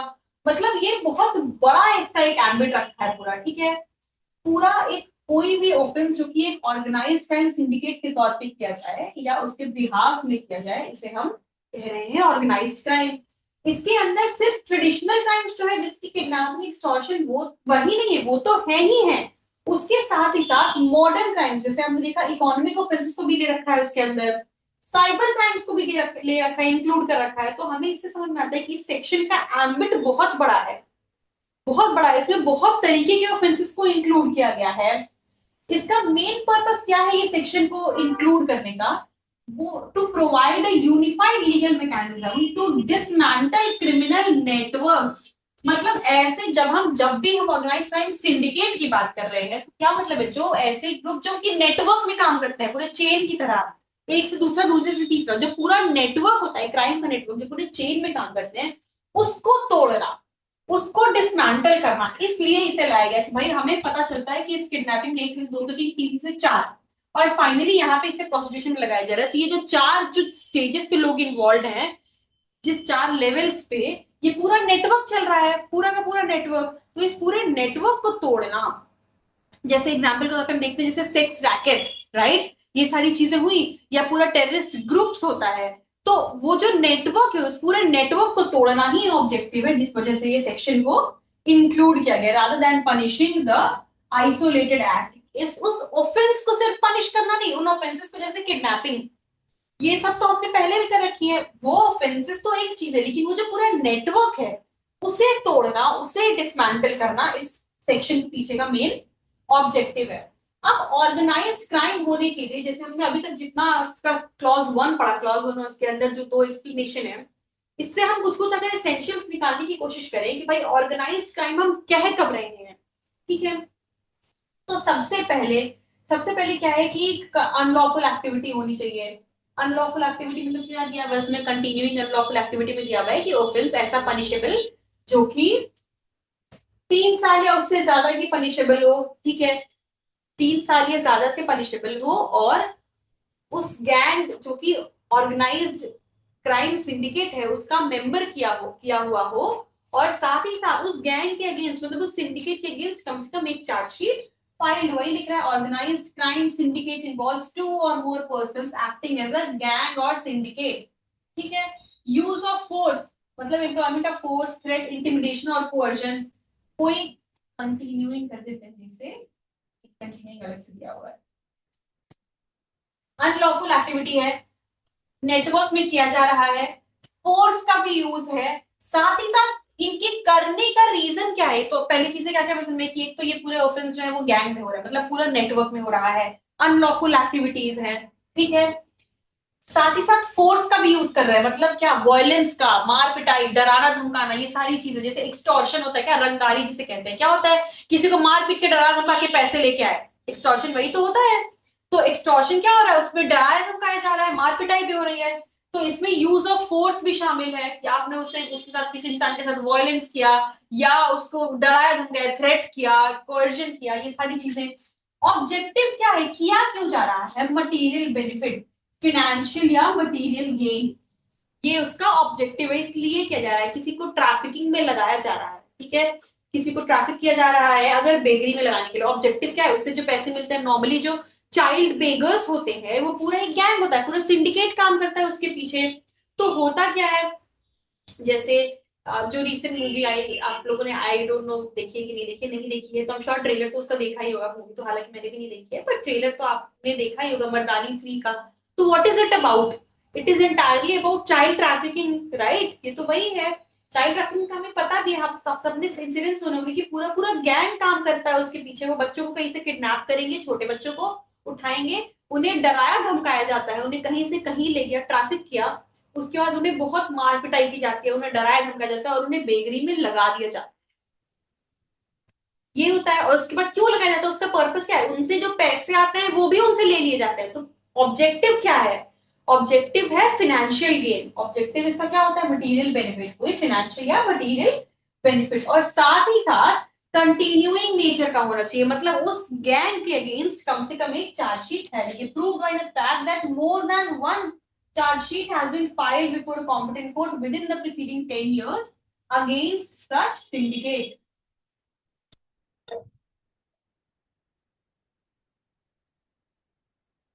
उस नेटवर्क के अगेंस्ट, जिस नेटवर्क की हम बात कर रहे हैं, उस नेटवर्क के अगेंस्ट कम से कम एक चार्जशीट पिछले 10 साल में फाइल हुई हो किसी कॉम्पिटेंट कोर्ट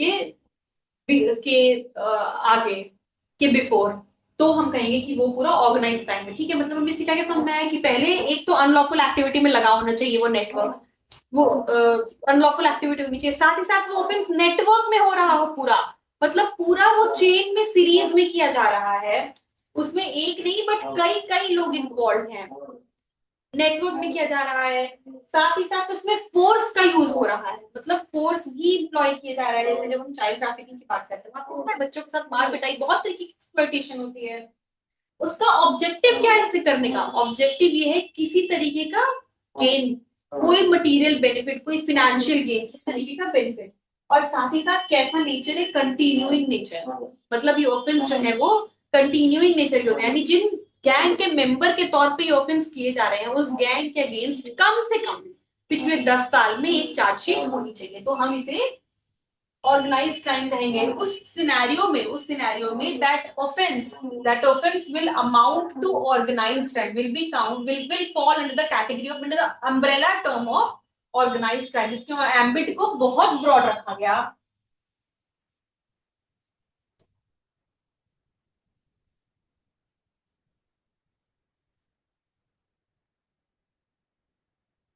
देखिए मॉडर्न एक्सपेंशन में जैसे हम देखा कि जो ट्रेडिशनल था, ट्रेडिशनल यानी कि ह्यूमन ट्रैफिकिंग, किडनैपिंग, ट्रैफिकिंग और प्रोस्टिट्यूशन, ये सारी चीजें तो नहीं है, लेकिन साथ ही साथ कुछ और भी इंक्लूड किया गया है, जैसे इकोनॉमिक ऑफेंसेस को रखा गया है, साइबर क्राइम को रखा गया है, कॉन्ट्रैक्ट किलिंग को रखा गया है, ये सारी चीजों को इसमें इंक्लूड किया गया है।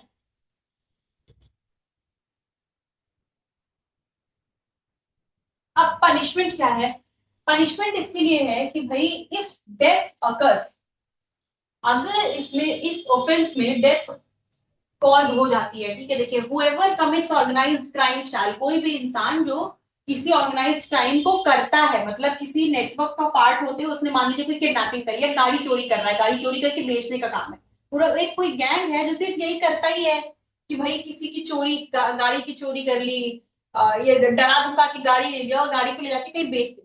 ठीक है, तो कोई भी इंसान जो being a member of this syndicate अगर कोई ऑर्गेनाइज्ड क्राइम करता है और उस ऑफेंस से it resulted in the death of any person, और उस ऑफेंस से किसी की डेथ हो जाती है, तब पनिशमेंट क्या होगी, क्या, डेथ पेनाल्टी और imprisonment for life and fine of not less then 10 lakh rupees. देखिए अमाउंट भी हेफ्टी फाइन इम्पोज किया हुआ है, या तो सीधे डेथ पेनाल्टी, क्यों, ऑफेंस की सिवियरिटी को देखते हुए सीधे या तो डेथ पेनाल्टी है या फिर लाइफ इम्प्रिजनमेंट है जिसके साथ फाइन इम्पोज किया जाएगा 10 लाख, नॉट लेस देन मतलब कम से कम 10 लाख की फाइन तो इम्पोज किया ही जाएगा।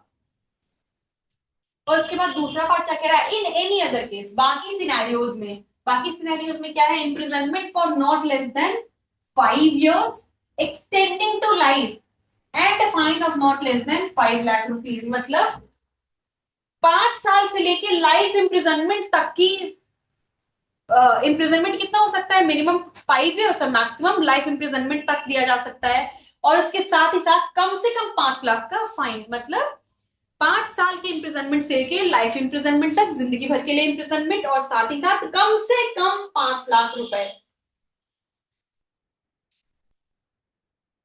देखिए इसमें हमने देखा कि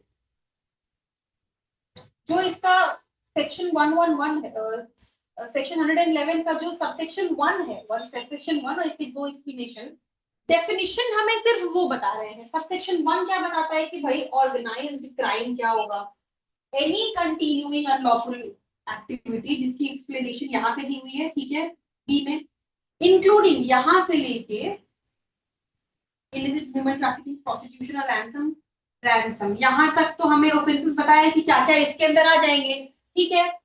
बाई एनी पर्सन और ग्रुप ऑफ पर्सन, ये ठीक कोई एक इंसान या बहुत सारे इंसान एक्टिंग इन कॉन्सर्ट सिंगली और jointly either as a member of an organised crime syndicate, या तो एक इंसान करे या बहुत सारे इंसान मिल के करे, एक नेटवर्क, ऑर्गेनाइज्ड क्राइम नेटवर्क जो है उस नेटवर्क एक गैंग का पार्ट होते हुए, on behalf of such syndicate by use of violence, threat, intimidation, coercion या by any other unlawful means, या तो डरा धमका के वायलेंस करके या किसी भी अनलॉफुल तरीके से जैसे चोरी करके, ठीक है, टू ऑब्टेन डायरेक्ट और indirect material benefit including a financial benefit, किसी तरीके के फायदे के लिए जिसमें फाइनेंशियल बेनिफिट भी शामिल है, तब उस ऑफेंस को क्या कहेंगे, ऑर्गेनाइज्ड क्राइम कहेंगे, ठीक है। तो सेक्शन 111 का सब सेक्शन 1 जो है वो बता रहा है कि ऑर्गेनाइज्ड क्राइम क्या है, डेफिनेशन और एसेंशियल्स दे दिया, इसके साथ ही कुछ टर्म्स थे इसमें जैसे कंटिन्यूइंग अनलॉफुल एक्टिविटी और सबसे इंपॉर्टेंट ऑर्गेनाइज्ड क्राइम सिंडिकेट, जिसमें हम नेटवर्क की बात कर रहे हैं पूरी, वो टर्म्स को एक्सप्लेन कर दिया फर्दर, एक्सप्लेनेशन में 2 क्लॉजेस दे रखे हैं। अब इसके बाद के जितने सबसेक्शन है अप टिल सबसेक्शन 7 वो अलग अलग सिनेरियोज में क्या क्या पनिशमेंट होंगी वो दे रखी है। तो सबसे पहले सबसेक्शन 2 क्या कहता है, अब देखिए इसमें एक और डेफिनेशन था, इकोनॉमिक ऑफेंस क्या आएगा, it includes any criminal breach of trust, forgery, counterfeiting of currency notes, bank notes, government stamp, hawala transaction, mass marketing fraud, और running any scheme to defraud several persons or doing any act in any manner with a view to defraud any bank or financial institution or any other institution or organization for obtaining monetary benefit in any form, मतलब इसमें भी बहुत सारी चीजें दे रखी हुई, क्या हवाला ट्रांजैक्शन, कि नकली स्टैम्प बनाना, बैंक नोट बनाना, काउंटरफीट करना, फॉर्जरी करना, ब्रीच ऑफ ट्रस्ट करना, कुछ भी ऐसा करना किसी भी फिनेंशियल इंस्टीट्यूशन को धोखा देने के लिए, किस ऑब्जेक्टिव से, फिनेंशियल फायदे के, उसे हम इकोनॉमिक ऑफेंस कहेंगे। कोई भी चीज करना, कोई नकली नोट छापना, स्टैंप बनाना, कुछ भी करना किस चीज से, ताकि आप फिनेंशियल इंस्टीट्यूशंस को धोखा दे सको, उनको उनके साथ फ्रॉड किया जा सके अपने फायदे के लिए, इकोनॉमिक फायदे के लिए, उसे हम इकोनॉमिक ऑफेंस कह रहे हैं। 3 टर्म्स की डेफिनेशन दे रखी है, ठीक है। अब जब सबसेक्शन 2 से आते हैं 7 तक तो सारे के सारे सिर्फ पनिशमेंट्स हैं, जैसे सबसेक्शन 2 में 2 सिनेरियो दिया कि भाई अब उस ऑफेंस को करने के दौरान अगर किसी की डेथ कॉज जाती है तब पनिशमेंट क्या होगी, डेथ पेनाल्टी या फिर लाइफ इम्प्रिजनमेंट और कम से कम 10 लाख रुपीज फाइन। या किसी भी और केस में, मतलब डेथ नहीं कॉज हुई है, उसके अलावा सिर्फ मान लीजिए जैसे कार थेफ्ट के लिए था, गाड़ी चुरा के ले गए, सिर्फ उसके लिए भी अगर वो मेंबर पकड़ा जाता तो उसमें कितनी पनिशमेंट लगेगी, उसके लिए है 5 साल, कम से कम 5 साल से लेकर लाइफ इम्प्रिजनमेंट तक, और साथ ही साथ कम से कम 5 लाख फाइन। ठीक है। अब सबसेक्शन 3 क्या कह रहा है? सबसेक्शन कहता है कि भाई इसके लिए अगर कोई अबेटमेंट कर रहा है, उस अबेटमेंट की भी पनिशमेंट है।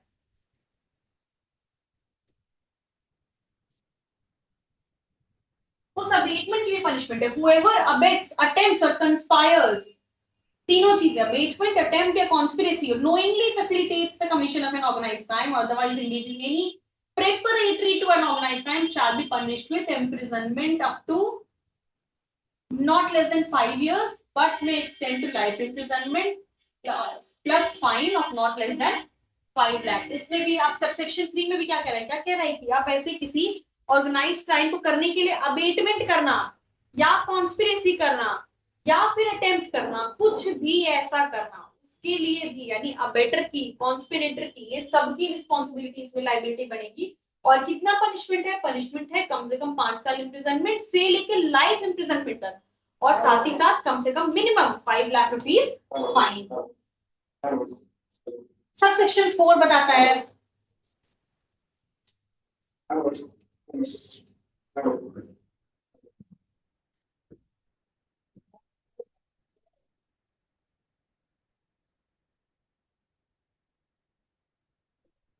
सब सेक्शन 4 क्या बताता है कि भाई अगर कोई इंसान सिर्फ मेंबर है उसका, who is a member of organised crime syndicate, ठीक है, ऐसे गैंग का, ऐसे नेटवर्क का कोई मेंबर है, उसके लिए क्या होगा? Shall be punish with imprisonment of not less than 5 years, may extend to life imprisonment plus fine not less than 5 lakh rupees. मतलब ये बता रहा है कि भाई आप सिर्फ मेंबर भी हो, आपने कुछ नहीं किया। आपको अगर याद हो, जब हम आईपीसी पढ़ते थे, अभी हम बीएनएस में उतनी आगे आए नहीं है, पर जब हम आईपीसी पढ़ते थे, आईपीसी में कॉमन ऑब्जेक्टिव और कॉमन इंटेंशन एक टॉपिक। कॉमन ऑब्जेक्टिव क्या था? अनलॉफुल असेंबली, राइट, वो रिलेट करता था। अब जब हम अनलॉफुल असेंबली की बात करते थे, तो अनलॉफुल असेंबली में उसका एक कॉन्सेप्ट ये था कि merely because of the fact that you were a member of the such unlawful assembly, मतलब किसी काम के लिए अनलॉफुल असेंबली बनाई गई, सिर्फ उस ग्रुप का पार्ट, उस असेंबली का पार्ट होना भी अपने आप में पनिशेबल था, राइट। सिमिलरली एक कॉन्सेप्ट है, यहाँ तो ऑफेंसेस और सीवियर नेचर के हैं, तो यहाँ पे भी कह रहा है कि भैया आपने कुछ ना किया हो लेकिन सिर्फ उसके मेंबर थे, तो भी आप पे उतनी ही इक्वल पनिशमेंट आएगी। आप पे कितनी? कम से कम 5 लाख, मैक्सिमम लाइफ इम्प्रिजनमेंट, साथ ही साथ 5 लाख का, कम से कम 5 लाख का फाइन। इसके बाद sub clause 5, whoever intentionally harbors or conceals any person, harbouring का मतलब हमें पता है कुछ भी छुपाना, इस इंटेंशन से उसे छुपाना, उसको खाना, कपड़ा, या भागने के रिसोर्सेज प्रोवाइडेड, कुछ भी उसे ऐसा सपोर्ट करना, उसे भागने भागने के लिए, किसी इंसान को छिपाना और भागने के लिए सपोर्ट करना, कि भाई वो भागने में मदद करना, कि वो पुलिस से पकड़ा ना जाए, उसे इसमें भागने में मदद करना, उसे हम हार्बरिंग कहते हैं। ठीक है। टू इवेड एप्रीहेंशन, भाई पुलिस पकड़ न ले, उससे छुपने में मदद करना या भागने में मदद करना, उसे हम हार्बर कहते हैं। whoever intentionally harbors or conceals any person, किसी को भगाता है जानबूझ के या छिपा लेता है, किससे? पुलिस के उसे अरेस्ट करने से पहले।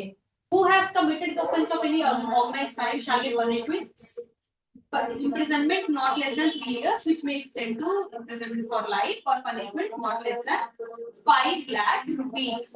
यहाँ पे कह रहा है कि सिर्फ अगर आप मेंबर हो ऑर्गेनाइज्ड क्राइम सिंडिकेट के, सिर्फ मेंबर होने वाला, तो सबसेक्शन को मेंबर हो तो भी सेम पनिशमेंट, और अगर कोई इंटेंशनली किसी ऐसे ऑफेंडर को छिपाता है या भागने में करता है जो कि ऑर्गेनाइज्ड क्राइम जिसने किया है, ठीक है, उसके लिए पनिशमेंट क्या है? जिसने छिपाया या भागने में मदद की, छिपने में या भागने में मदद की, उसके लिए कम से कम 3 साल, लेकिन मैक्सिमम लाइफ इम्प्रिजनमेंट, और साथ ही साथ 5 लाख तक का फाइन किया जाएगा। अब provided that this subsection shall not apply to any case in which the harbor or concealment is by the spouse of the offender, मतलब अगर हस्बैंड को छुपाने के लिए, हस्बैंड की मदद करने के लिए वाइफ ने उसे छुपाया है, या वाइफ की मदद करने के लिए हस्बैंड ने उसे छुपाया है या भागने में मदद की, तो वो उस पे एप्लीकेबल नहीं होगा, मतलब किसी और का मदद करना, किसी और की मदद करना इसमें। इसके एक्सेप्शन में जो सबसेक्शन 5 है, इसके एक्सेप्शन में किसको रखा गया है? स्पाउस को, स्पाउस ऑफ द ऑफेंडर, ये एक्सेप्शन में उन पे एप्लीकेबल नहीं होगा ये।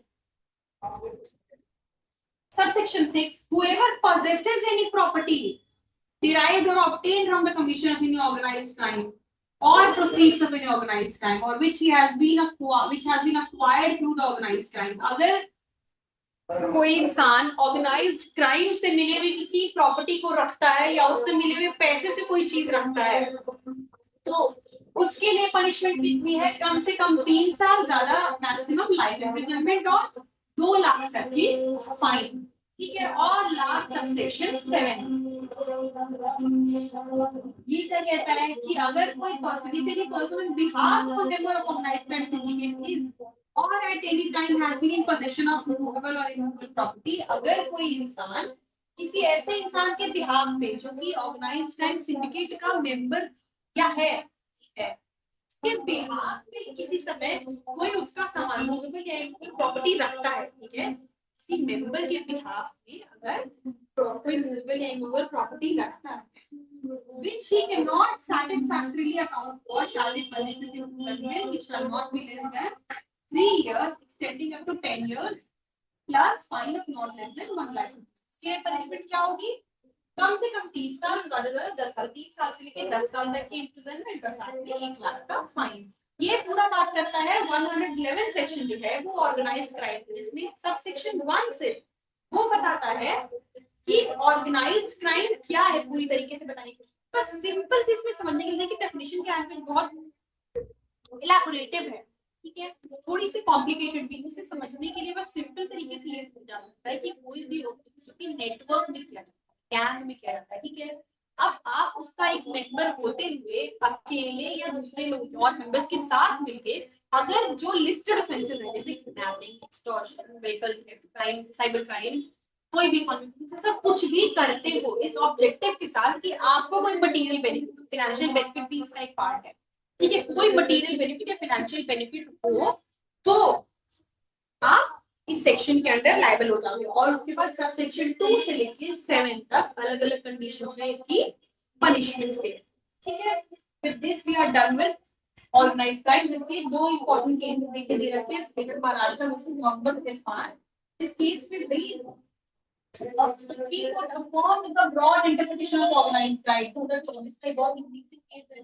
कोर्ट ने जो पूरी इतनी लंबी चौड़ी जो डेफिनेशन है ऑर्गेनाइज्ड क्राइम की, इसको वैलिडेट कर दिया। इसका सिग्निफिकेंस क्या है? It bridge the gap between traditional robbery and modern economic then the law must evolve to target the structure of the crime, not just the physical act। Court ने affirm कर दिया, जैसे हमने ऑर्गेनाइज्ड क्राइम का objective क्या है, हमने जैसे ट्रैफिकिंग को या किडनैपिंग को हमने पहले भी पनिशेबल बनाया, तो ऑर्गेनाइज्ड क्राइम को करने की जरूरत क्या थी इसमें? एक दो चाहते तो नए प्रोविजंस डाल देते, इकोनॉमिक ऑफेंस, साइबर क्राइम नहीं, पर ऑब्जेक्टिव नेटवर्क को तोड़ना है, सिर्फ एक्ट को पनिशेबल करना नहीं। तो कोर्ट ने भी यही कहा कि भाई जो डेफिनेशन है वो बिल्कुल सही है, इसको वैलिडेट करते हुए कहा कि जरूरी सिर्फ ये नहीं कि एक्ट को पनिशमेंट दी जाए, बल्कि जरूरी ये है कि स्ट्रक्चर को तोड़ा जाए, स्ट्रक्चर को डिसमेंटल किया जाए, उसको टारगेट किया। इसके बाद दूसरा important case Ravi Kumar versus state of Tamil Nadu, जिस केस में supreme court clarified that financial crimes when committed by a syndicate for material gain are prosecutable under organized crimes law, ठीक है, and this enforces that while collar syndicates are viewed with the same gravity as violent crimes। देख सकते हैं कि economic offences भी उतनी ही gravity है जितनी बाकी किसी और ऑफेंसेस की है, ठीक है, ये हो गया। अब इसके साथ इस टॉपिक के अंदर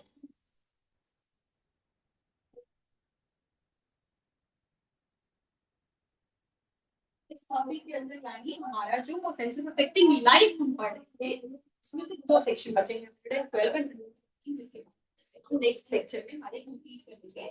एंड इसके बाद will be starting with of ये टॉपिक जो है इस चैप्टर के अंदर हमारे चैप्टर 6 के अंदर का जो थर्ड टॉपिक है इसके साथ हम स्टार्ट करेंगे, ठीक है। तो आज हमने बहुत सारे मेनली देखिए हमने लास्ट लेक्चर में जो इम्पोर्टेंट कॉन्सेप्ट था वो डिस्कस कर लिया था, जो कल्पेबल होमिसाइड और मर्डर के बीच का जो डिस्टिंक्शन है वो कवर कर लिया था। उसके बाद हमने वेरियस सिनेरियोज में आज क्या क्या पनिशमेंट होगी वो देखा, जैसे हम देखा कि सुसाइड के लिए क्या होगी, उसके अबेटमेंट के लिए, किसी चाइल्ड के अबेट सुसाइड के अबेटमेंट के लिए क्या पनिशमेंट है, लाइफ कन्विक्स अगर करते हो फिर तो क्या पनिशमेंट है, ये सारी चीजें हमने देखी। इसके साथ एक इम्पोर्टेंट सेक्शन जो कॉन्सेप्ट हम डिस्कस किया वो है ऑर्गेनाइज क्राइम का, जो कि 111 में है, 111 से 113 तीन सेक्शन जो है ये आईपीसी में नहीं थे, बीएनएस में नए एडिशन है। तो इस एक सेक्शन को it was quite a lengthy section, इसे हमने डिस्कस किया। अब इसके बाद एक और सेक्शन है जो कि पेटी ऑफेंसेस क्राइम, जो कि बहुत वो एक छोटा सा क्राइम, वो छोटा सा सेक्शन है। जब हमने ऑर्गेनाइज क्राइम पढ़ लिया तो हम पेटी ऑर्गेनाइज क्राइम भी पढ़ लेंगे, वो छोटा सा है। इसके बाद फिर एक सेक्शन आएगा जो कि टेररिस्ट, वो again because it's a long section, it will take some time.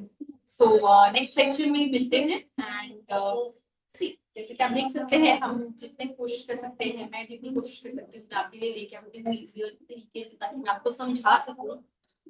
Still, if you have any queries, if you have any doubts, you may reach out to us on our contact numbers and via email ID, via our websites. Keep studying, take care, and see you all in the next lecture.